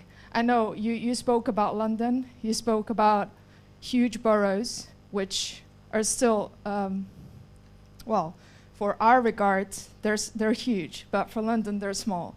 And I want to hear your perspective. What is the way in which you engage with the local community? And we heard Eric, oh, he's not here anymore, but, well, he spoke about his city, the city that his mother lives in. And he also pointed out that the local governments have to be more engaging and to create more opportunities for their citizens, for the youth, for the general public. So what is the way in which you do it in London compared to the way we do it here? We also have invitations to public consultations, invitations to meetings, announcements in the local media, national media. So what is it that we're missing? That would be my first question. Thank you. Can everyone hear me? Yeah. Great, thank you. That's a really, really good question. And I think it's so relevant just because I think one of the main issues here that we have in Montenegro is just people are not willing to participate in a way. As you said, there are kind of these channels to go to, but I think people over there probably they have just a bit more will to do stuff. For example, from kind of my daily work, we have once a month, every planner is on duty, and what our duty is kind of, you would have the whole morning blocked out so you can talk to the residents. So they would ask questions about, oh, do I need a planning permission for my house extension? So we would say to them, this is what you need to do. You might not need to have that planning permission. So we would directly engage with them. So that is kind of that direct communication with them. I think also people over there just have, I think, different problems in a way. I think people here just have more problems to, I would say, probably survive in a way. And they're quite kind of, very general issues that we all have. But I think it's just about what we've been through as kind of like a post-communist and post-socialist, society. We do have that distrust. So I think the way we speak here, it's really, oh, we don't trust authorities, whatever they do. But over there in the UK, authorities, or we that work in authorities, were at least given a chance. But I think that's kind of the main issue here, that there is no trust. And I think people just don't have the habit to participate. So that is, I think, definitely something to work on. That's a lot of things. Sorry, I did not mean to go on for that long. No, I also asked a lot of questions, and I'm sorry for that. But I really appreciate your answer, and I understand. And that was kind of my understanding from your presentation, and from my understanding of our community and the country in general, and our mentality. I probably it boils down to mentality, yeah, in some way.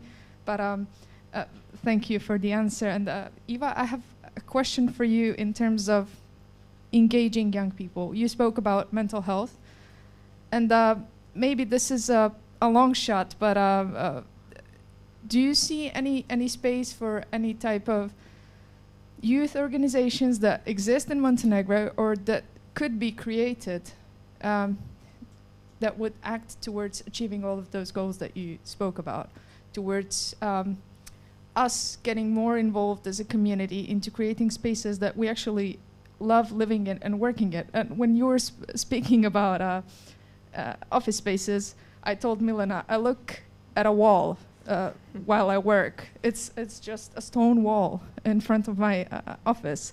And yes, I would like to see some trees and, I don't know, something nice to comfort me during long hours. So, so is there any type of organization in Montenegro that exists now that could act towards these goals? Or could you propose who could be the actors who should come together and try to, let's say, work and build this agenda? If that makes sense?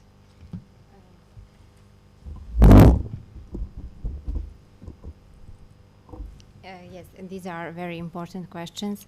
I think that it's very important that the government and thank you, and the local governments meet the needs of the youth, because I think that they are missing it now, because the children are not okay. They are bored. I'm not okay. they don't. Yes, youth don't have content here in the cities. So I think it's very important to make some good content for them, some places where they can interact, where they can have fun, where they can show their ideas, and so it can be any youth organization. It can be school, it can be anything, but I think it's very important that we make these places for them, because now these days they are only online. They are not on site here in our cities. So this is the first thing to do, to give them some space where they could interact and be active part of the city. Yeah, that makes sense. Yes, please. Come here. You can stay. Hi everyone, I'm Jovana. I'm an architect. I'm Chevening alumna, and I've actually studied urban regeneration at the Bartlett, where you do your PhD. And I think some of the really important questions planning-wise are the issues of trust. And I think that's something maybe you can comment on. How can we build on trust here, especially where people don't have really any trust in the planning system and, you know, public governance, I think. It's, you know, you have public discussions regarding the plans, and it's only if someone is going to cut your land and, you know, not allow you to build on it or, you know, put a park on it. So that's one. And the other one are expectations. I think our youth does not have any expectations. And, you know, those are some really important questions, how to raise awareness. And, you know, there are a few organizations, especially in Podgorica and Bar, because I've seen Lara in the, so there are Micro 020 and Urbar, right, in Bar. It's like initiatives of young architects and planners which are working closely with local governments on, you know, developing like small pockets in, you know, areas, not central areas of the city, creating squares and meeting places. And I think that the public has really worked well, you know, reacted well on that. But yeah, maybe I would like to hear, like, how can we build on trust? And I know that's something really important in London, because especially in your borough, I've done a few projects on, you know, in school about it, Tower Hamlets, Poplar. You know, it's very diverse. You have a lot of Bangladeshi, Pakistani communities which do not integrate really well. So how do you work with them actually, and what are maybe some lessons that we can learn, you know, working closely with such communities? I know this has been really long, so I apologize. Well, trust is something very fragile, and it's very hard to build and very easy to crush.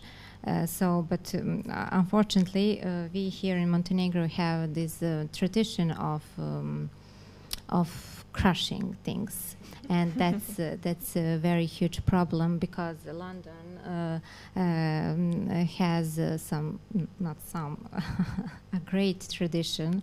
So the trust is built in that, and unfortunately here in changing social models and everything, the people lost trust. So I think that the only way to build trust is to give them good examples of practice, the rigid and the justice system of practice, so they will have trust in the government, in the local governments. They will have trust and they will believe in things, that things will be built in the good way for them. Is it maybe like public competitions? Yes, transparent public competitions and good examples of practice. And that's the only way. It will take time, but it is worthy.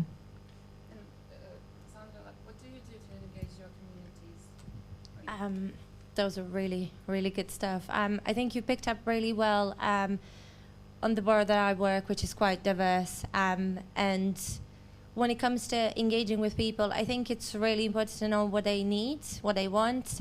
So, for example, someone who comes from that cultural background, they have large families. So obviously they would have 2 or 3 different generations under one roof. That's just the way their families work. So what they need big spaces. So they would need a 5-bedroom or a 6-bedroom house, and that is something that we would plan for.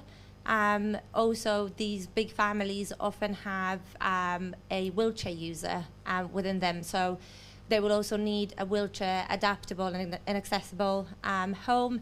So it's kind of also engaging with them directly from the beginning to know what are their needs.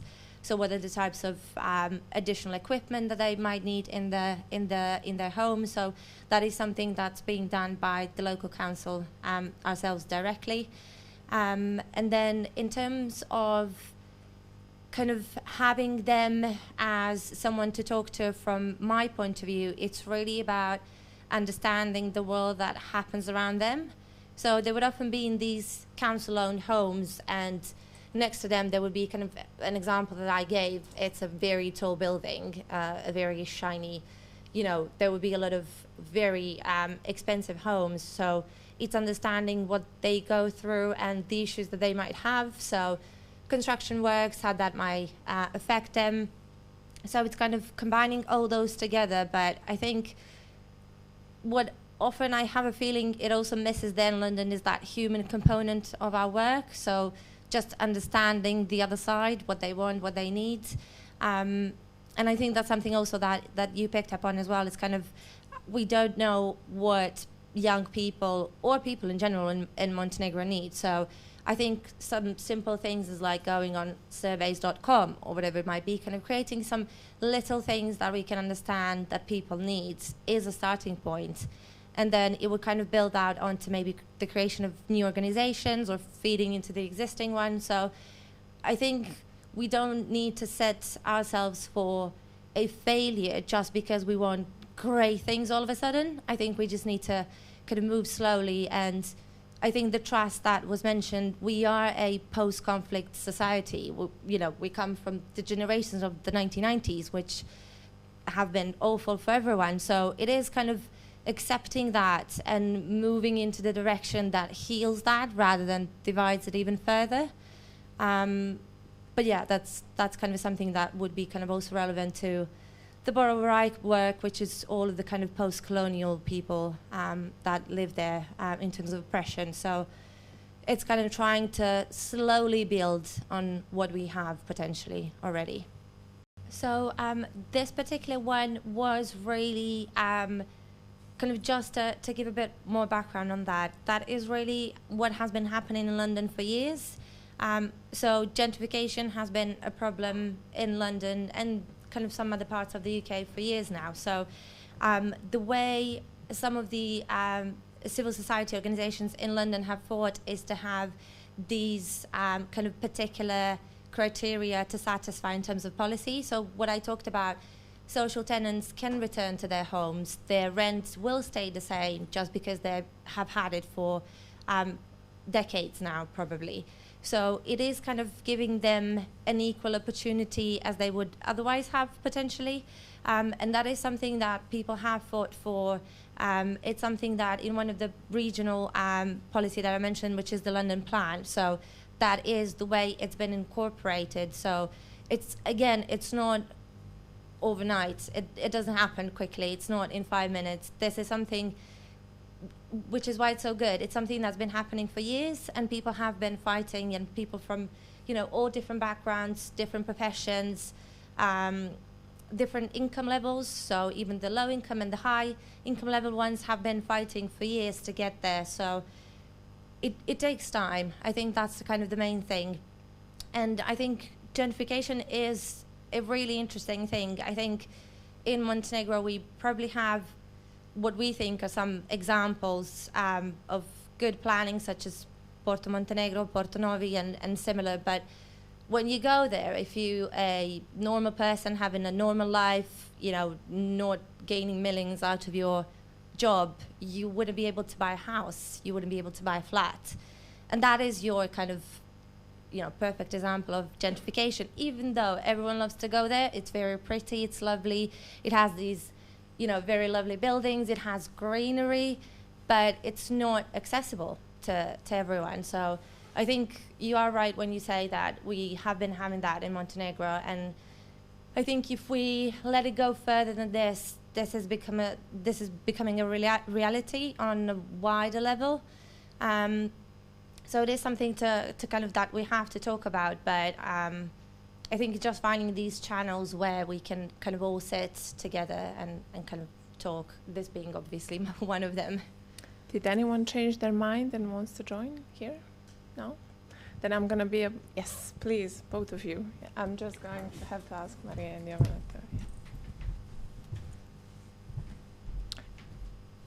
Yes, you can join as well.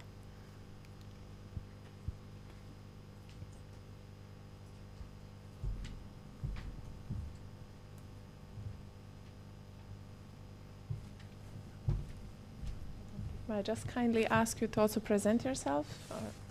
Thanks. My name is Ernest Pahic, and I'm a pharmacist, and I'm coming from Youth Forum UR. And I have a question for Dr. Iva.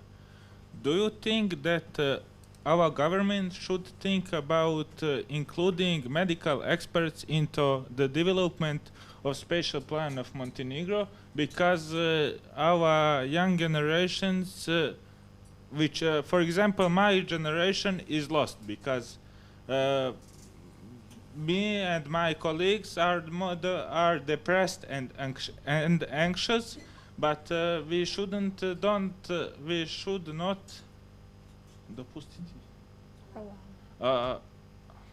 allow that happens in the next generations. And I think that's a good way. And I'm sorry because the minister Jako isn't here, because I think that's a good idea. We also talked it on our meetings in our society. Thank you.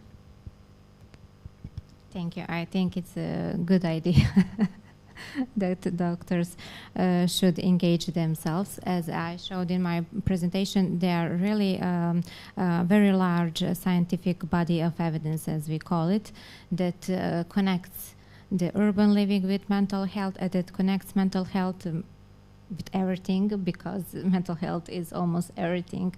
So when I said that the local governments and governments need to meet the needs of the youth, then it would be, I think, very useful if they contact the persons who are engaged professionally in the mental health of youth and children, and that could provide with some evidence, that could provide good ideas for future planning, and of course for prevention, because prevention in psychiatry and in mental health is a topic number one for us, because scientific research showed that there are a lot of things that we can do prior to the demonstration of mental health disorders. So prevention is number one, and I think that we could do it together, not to put medicine on everything, because then it is far away, then we have some strange language, and then we have a stigma. But to involve our experience and our thoughts, I think that it would be very, very useful and good. Thank you for suggestion.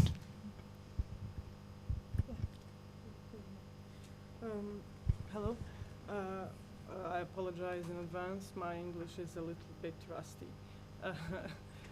I am Jelena Rebrenovic. I am a working architect, licensed architect, so I work in the industry. And also in my own spare time, I'm an activist. I have found with my colleagues an NGO that is working on the problems of protecting architectural and urban values, as well as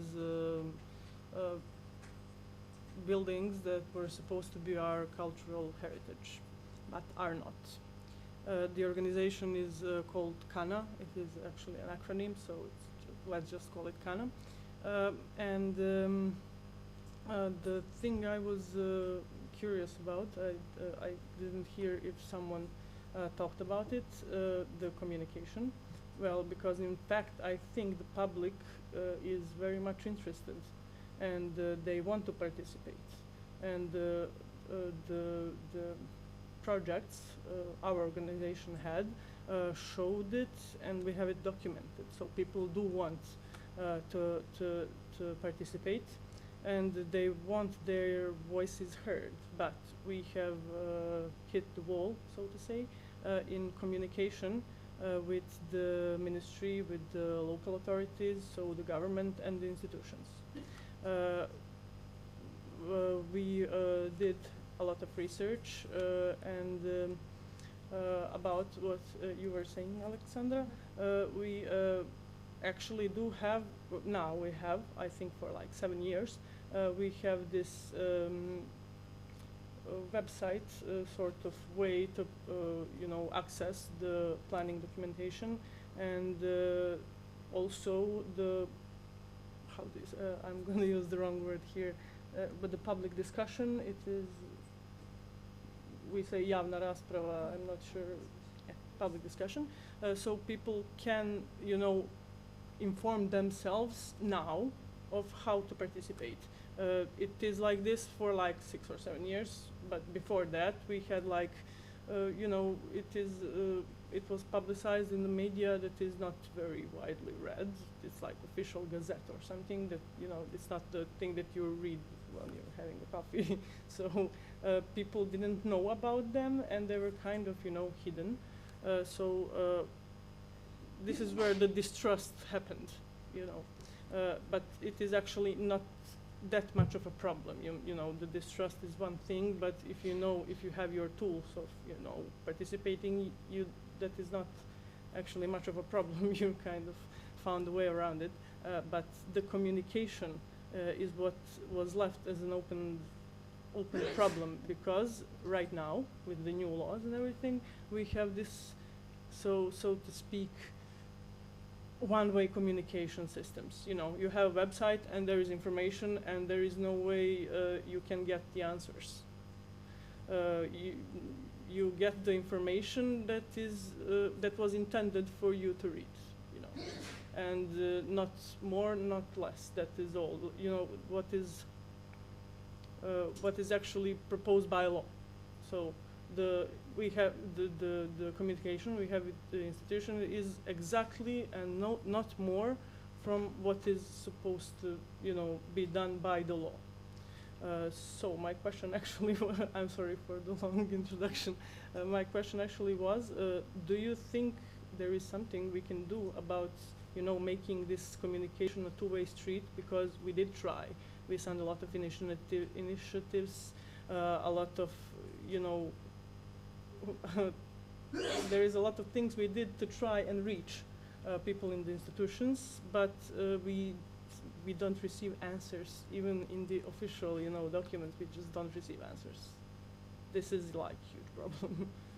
But do you think there is something else that can be done about this?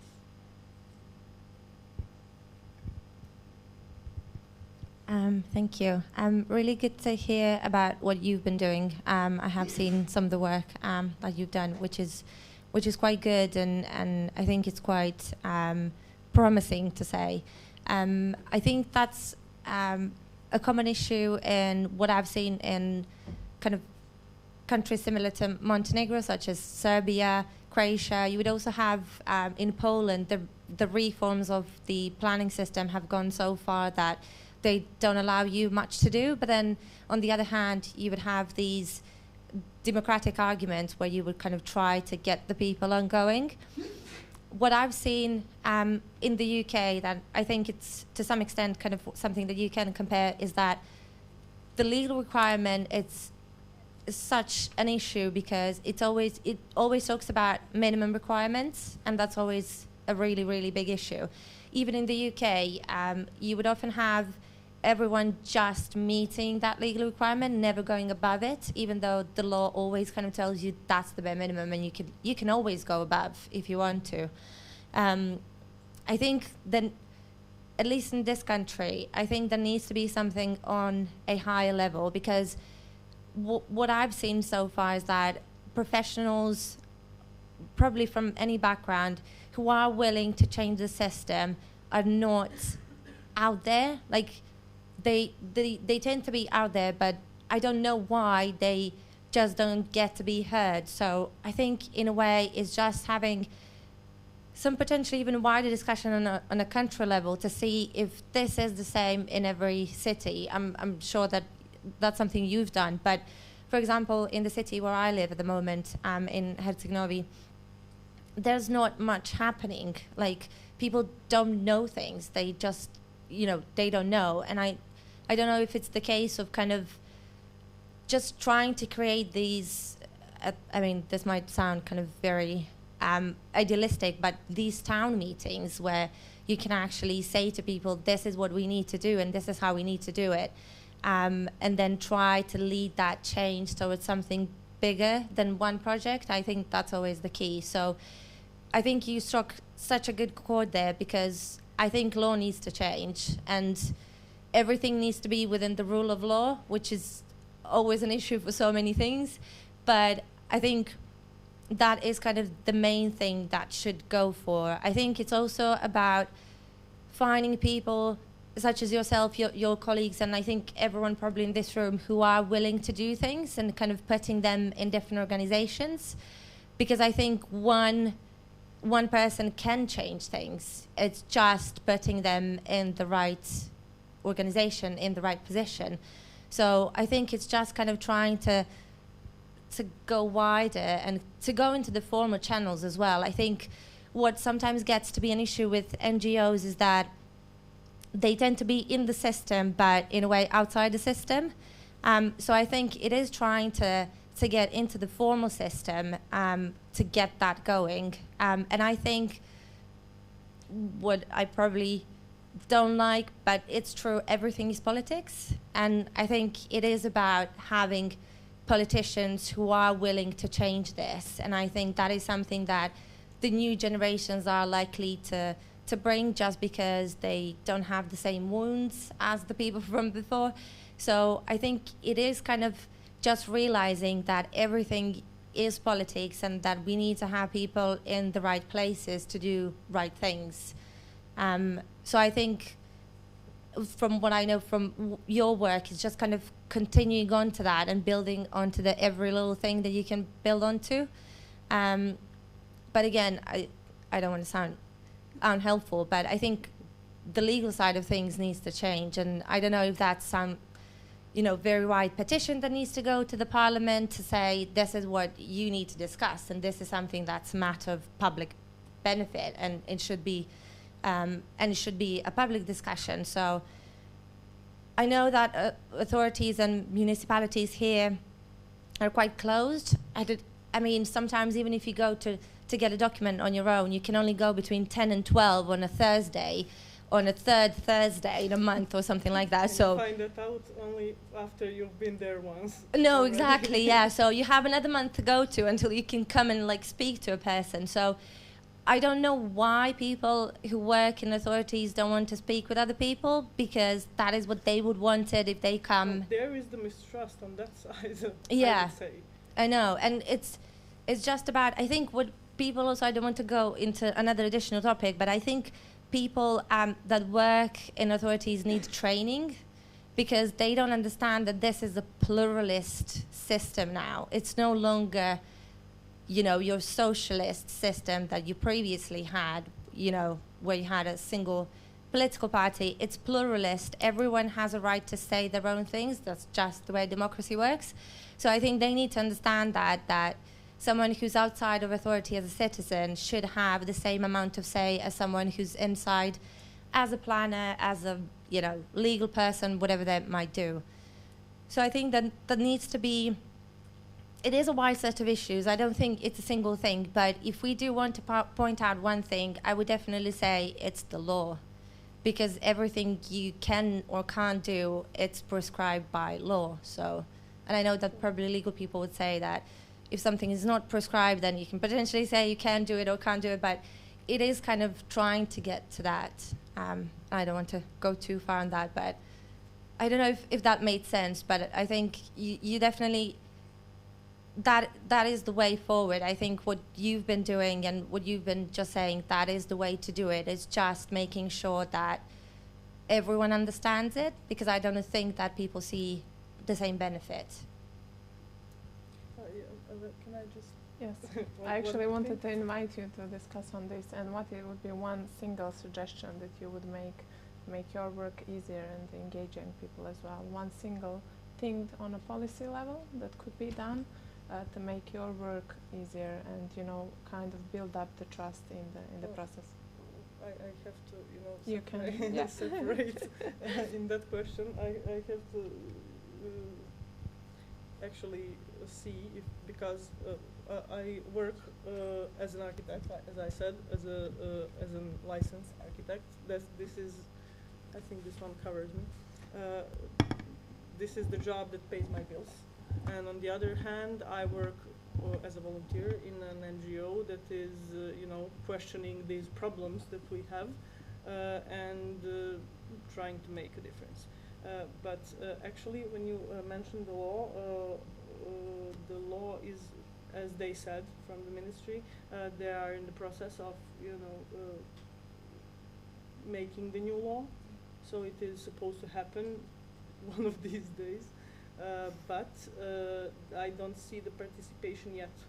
As it was promised, there is going to be, you know, participation of public, general public, the other experts in the field of, you know, building and urban planning and everything. But we still don't see anything happening in that field. And also, we do have a Ministry of Urban Planning and Ecology, or whatever it is called right now, and there is no one from that ministry here right now.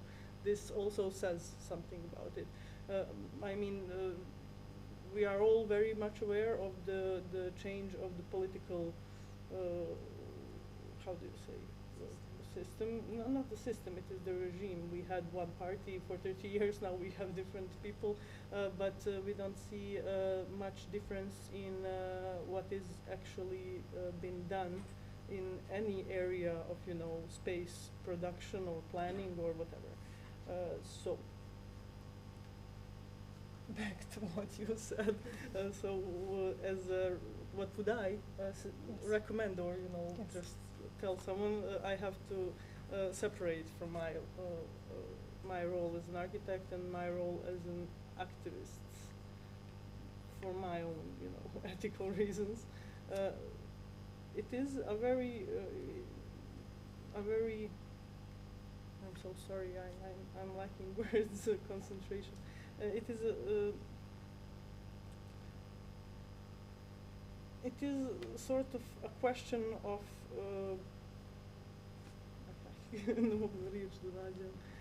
of not the priorities, but of sorry. Svi se razumijem.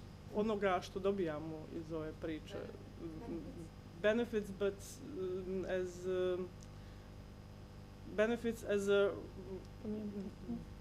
depending on the role you are partaking in this process. So I think, ethically speaking, we should all have the same benefit. Even if we are working in a ministry, or we are a developer, or we are an architect, or we are an activist, or whatever, it is, you know, something that should be right, but it only exists declaratively. That is the problem. So I hope this. I'm so sorry, everyone, but I can't put this any better. It was a long day today. It's great. Thank you. Also, I'm sorry, the COVID crisis and the mental issues and the role of urban planning and what urban planning or architecture can do to help fix the consequences, at least.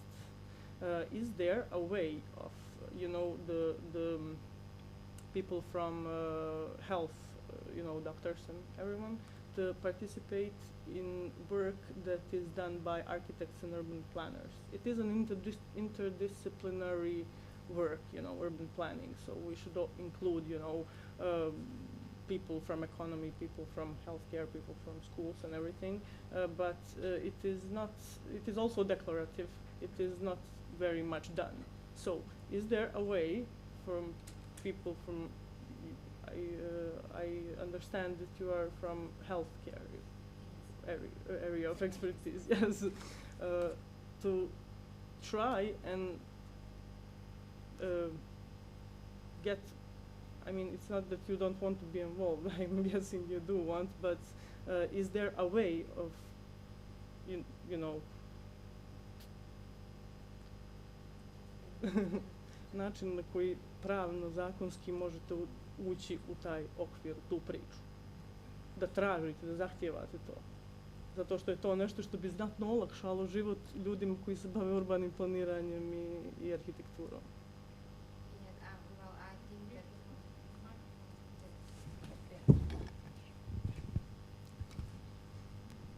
I think that time will show the consequences of the COVID crisis on the and its impact on the mental health. Now we have some evidence, and they are speaking that there is a significant increase in mental problems. Let's say not disorders, but problems. And I think that time will say that there is a big impact of everything that happened and that is happening to us. I think that it is a great idea, as I said in my presentation, to build relationships. I think that this is very important for us, and I think that Montenegro has the disadvantage because we are a small country, small numbers, so we have this opportunity to make these relationships in everyday use of this relationship, and also the relationships for the future, and to connect to our people that are in some foreign countries. So I think that there are no legal barriers to do this, and I think that we should all involve in doing this and present these ideas, because, as Alexandra said, one person can change things, and if there are several of these persons, I think that then we can change things. I'm willing to participate in every kind of, let's say, project and idea of this interconnection and multidisciplinary approach that will make living in our cities more good and healthier, of course. Yes. About that, for example, something that we call prostorni plan, it is sort of master plan of Montenegro, that is actually now being made. They are consulting experts, I think, I hope, and public and NGO sector and everything. So I'm hoping there are people from healthcare that are participating in this process. I doubt. I really doubt. I don't think they are. But they should be. Yes, they should be. For mental health. Yes, post-COVID crisis, yes. Yes. I doubt that they are. I need to say that we don't, we talk about master planning of Montenegro, that we still don't have a clinic for psychiatry. We have something that is called Clinic for Psychiatry in Montenegro. So the problem is this huge if we talk about mental health. So mental health is some idea that doesn't exist actually in our society. It is also declarative, as you yes, said. It is also declarative, and you don't have a clinic, the main thing. But I think that we could reshape this our reality with good ideas. But I think that someone needs to make the first step towards this. So if you're making plans, call us. one more thing to fight for. Yes. Yes. Am I reading the room right? Is there anyone else that would like to join? Yes, please. Thank you so much, Elena and Erwin. Yes. And Maria, please.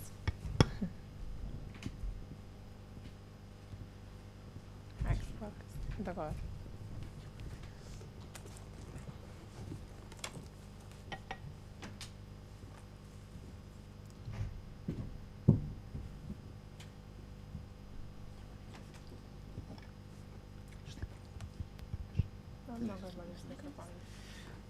Prije svega da vam se izvinim što ne znam engleski, da se zahvalim Mateju koji me je preveo ceo vrijeme, pratio sam konferenciju.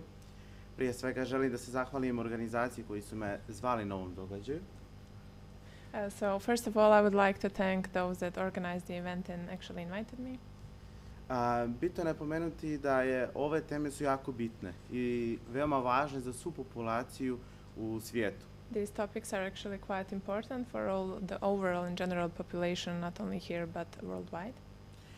Ono što sam ja kroz prezentacije koje smo imali prethodne predavače ili koji su prezentovali svoju prezentaciju, What I actually saw during the presentations that were held today, uočio sam da smo na vrijeme s ovom temom u Crnoj Gori i da mi kao ljudi u Crnoj Gori, kao institucije i kao državne organizacije, is that we're actually on time with this topic in Montenegro, together with the decision makers and institutions and other people. Da trebamo da radimo na zaštitu životne sredine na vrijeme i da zelenimo više površina na lokalnom nivou, pogotovo kad je u pitanju velike gradovi poput Podgorice i poput na sjevernom dijelu. And we should emphasize the environment protection, especially the greening part, not only in Podgorica but also in the north and more and more on a local level. Moram pomenuti da mi kao mladi ljudi nijesmo dovoljno osvješćeni ili da nam jednostavno nije u tom dijelu toliko važno da se mi bavimo zaštitom životnom sredinom, a ne znajući koliko to može da utiče na naš svakodnevni život i koliko možemo da ostavimo za sljedeću novu generaciju koja dolazi na svijet. As a young people, we are not as conscious or as involved in the topics of protection of the environment, and hence we are not aware of how important this is actually for our future. Zato je bitno i ovim putem molim sve državne institucije koji se bave ovom temom, svi ljudi koji rade s ovim temama i koji ne rade, a koji imaju moć ili koji imaju znanje, da utiču na ovakvim temama koji su jako bitne i ovo je pravi pokazatelj, ova konferencija i ovaj događaj da mi posvećujemo pažnju ovim temama. So it's especially important for decision makers to hear. I'm actually improvising a bit, but I'm on point. For the decision makers to hear the messages today and all the recommendations, for us to feel that these are valid and that they are ready to listen and work with these. Ono što bi ja sad komentarisao, to jeste drugu temu, to jeste mentalno zdravlje. The other topic I would like to mention is mental health. Mentalno zdravlje, kada govorimo o tome, dosta ljudi misle da kad govorimo o tome, pokušavamo da izbjegavamo mentalno zdravlje i ne shvaćamo koliko je to bitno u stvari za sve nas koji smo i ovdje prisutni i oni koji nas prate i oni koji će i koji jednostavno žive u ovom cijelom svijetu. For some reason we tend to avoid the topics of mental health without actually recognizing how it is important for our life here and in overall. Osvrnut ću se na COVID-19 kao jedan događaj koji nas je, jedna situacija u kojoj smo se svi našli. COVID-19 is only one of the events which actually triggered and emphasized the topic of importance of mental health.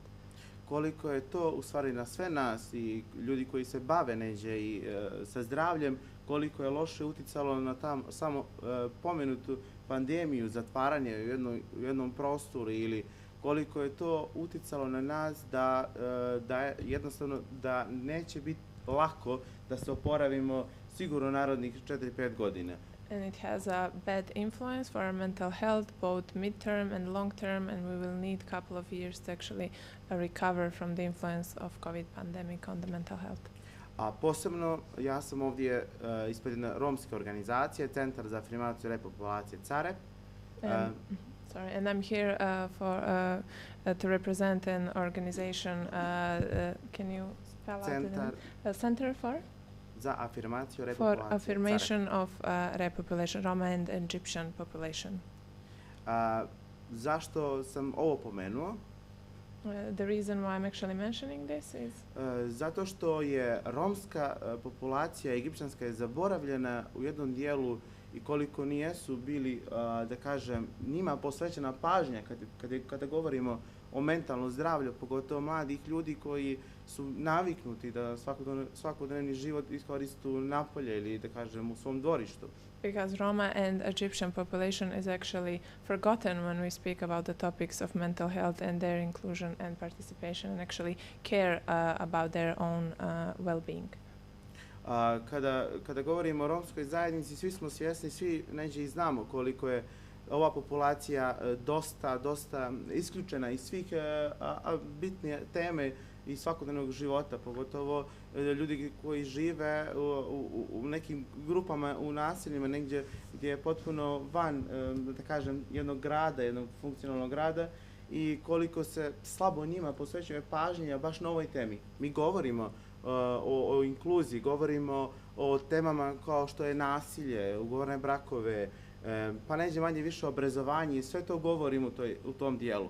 Ali nikako da se osvrnemo na toj temi mentalnom zdravlju, koliko je bitno da i svi ljudi koji jednostavno žive, opet kažemo, u svijetu, da imaju isti tretman koji svi ostali i da jednostavno da moramo svi da posvećujemo više pažnju našem mentalnom zdravlju. So the Roma and Egyptian population is actually quite excluded from these processes and it's very stigmatized and we actually do need to pay more attention on how to involve them in the topic and how to provide the equal services and equal opportunities for them to be engaged. Eto, ovim putem ja se zahvaljujem na slušanju. I would like to thank you and yes, thank you as well for taking part. Maria, please.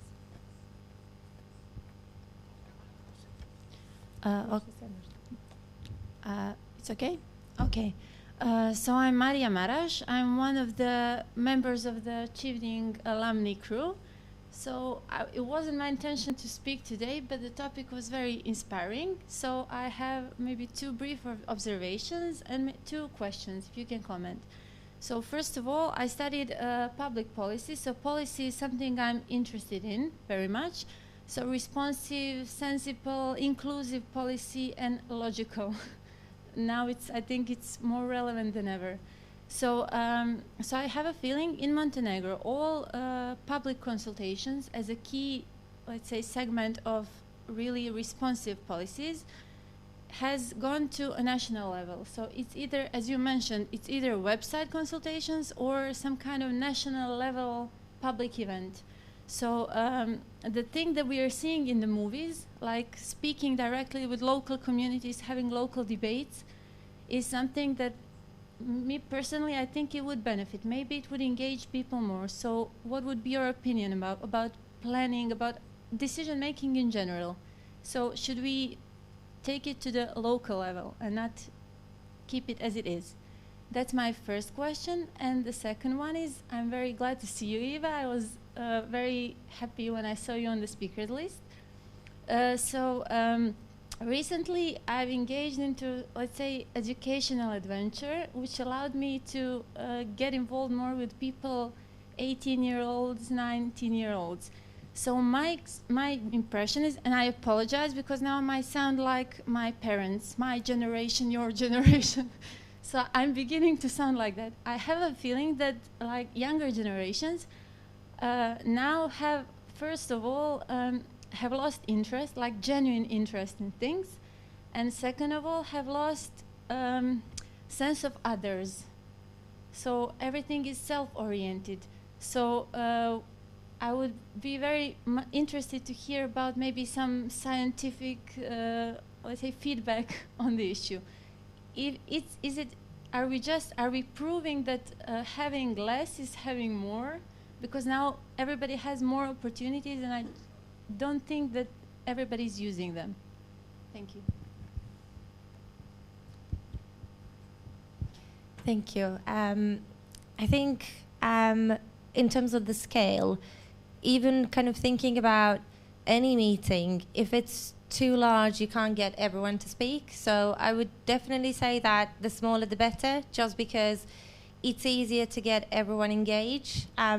I think what's really important once engaging with the community is to really give an opportunity to people to speak.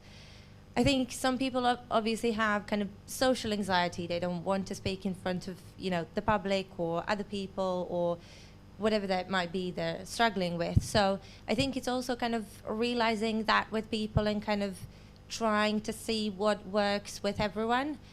So for example, on some of the online events that we had in London, some people would just have their camera off just because that's what they feel comfortable with. Some of them would have their camera on just because, you know, maybe their house situation allows for that, so they're happy to share that, their environments. But I would definitely say, you know, what you kind of mentioned about the scale and the locality and how you deal with that stuff is that small is easier to manage, and then building up the small things, you get to the big ones. Because as kind of mentioned previously, if you go to the big ones directly, it's quite likely that you're going to fail. And I don't think that failure should be an option. It should be kind of slowly building up with small teams, with small sections of the community. Maybe we can start with you know, a particular building and then move to that block, and then after that, you know, move to that part of the city, the neighborhood, and then kind of grow onto that. And once people potentially get their habits of participating, that is when you can involve kind of a larger scale, such as a town, a city, and something similar. So I would definitely agree with you there. Well, first I need to make a comment for Roma population, to say that that I definitely agree that they are excluded from some parts. I think that they are excluded from the research because, well, in Montenegro we don't have research in neuroscience, but for example in Serbia and other countries there are no research that involves the Roma population and that involves children of Roma population, and that is very strange and very discriminative. I think that they have access to the health service as everyone else, but I also think that in treatment, in psychiatric treatment, there is still not a little, a bit more of the prejudice for the Roma population and patients and children that are coming from this population. So I think that that is definitely one thing that we need to change if we want to make the integration and the inclusion of the whole society. Maria, I'm also glad to see you, my silly friend. Well, I am, maybe because I'm working with children and adolescents every day. I'm seeing them every day and I'm hearing their problems. Maybe I'm more involved in their style of life and their quality of life, and I wouldn't agree that they are so self-oriented. I think that they just grew up in a different reality than ours. We have some other opportunities, they have some other opportunities. It is true that they spend very much time in some virtual reality, in gaming and social networking, but I think that maybe if we give them some other opportunities outside of that world, that they would go in that world. And so what I said before, I think that we need to make some more opportunities for our children and adolescents for the outside world, because every one of them said, oh, I'm bored, I don't have nothing to do, not just in Podgorica, but in the towns in the northern Montenegro, they don't have anything actually, so they only have their virtual reality. So if we give them some other opportunities on the other side, I think that we would benefit all from this. So I'm actually challenged to say going once, going twice, but I think, okay, yes, 5 more minutes.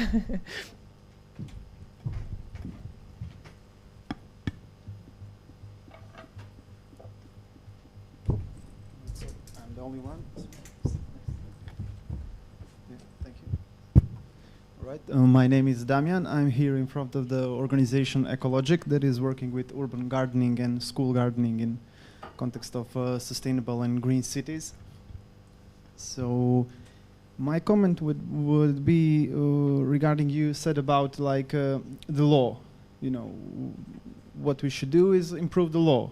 and the regulations. And I'm not 100% sure that that's all we have to do, because we have, like in Podgorica, we have a new city block. Actually, I believe we could see it from the windows, but it's too dark. And I believe there is a law regulating, you know, how much there should be green spaces by the citizen of a block or something like that. And I don't even have to know the norm, you know, the number, because there is none. Actually, there's 0 green space in that block. So that's not just a law problem, I believe. And also, you said everything is politics, and I believe that's, you know, that 2 contradictory ideas. You know, like we should improve the law, and everything is politics. I believe everything is politics more than we should improve the law, because it doesn't work. And here, I believe when we speak about these things, like on events like this one, we are too shy to talk about the real problem, which is corruption, if you ask me. Because, you know, like green spaces and everything that would be good in these great cities, you cannot make money from it, you know, if you're like modern capitalist or anything. So I believe that's the main problem, and we should start from there, not to be shy to say that that's the problem. And because, you know, people here don't have the opportunity to choose where they will buy flats, or, you know, so I can build, you know, great space, and they will buy my flats and not the ones from the block where there is no green spaces on it. You know, I believe there are much greater problems before we need to deal, before we can even, you know, speak about these things. All right, so that would be my comment. I cannot agree more on that, especially on the corruption side of things, which I think it's so invisible and visible in this country, and probably in the neighboring countries as well. I think, kind of speaking about the law, I think it is a set of things. It's not just the legal side of things, but that is one point that can really stick all the way to the end. So I think if you kind of thinking from a slightly more UK perspective, but if we refuse or approve something that's not good, then people can take that all the way to the Court of Appeals, which is a quite high court, so it's the highest court in the country. And the way you go up, the less argument there is apart from the legal one. And I think that is kind of why it's important. But I think the politics comes into all of these processes. So you have these different streams in planning which talks about how participation should be, and one of them doesn't really talk about outcomes, it just talks about participation should be, so it should just happen as the thing. And then they also kind of mentioned, oh, it's about consensus, but when you talk about consensus, whose consensus is more than one side or the other?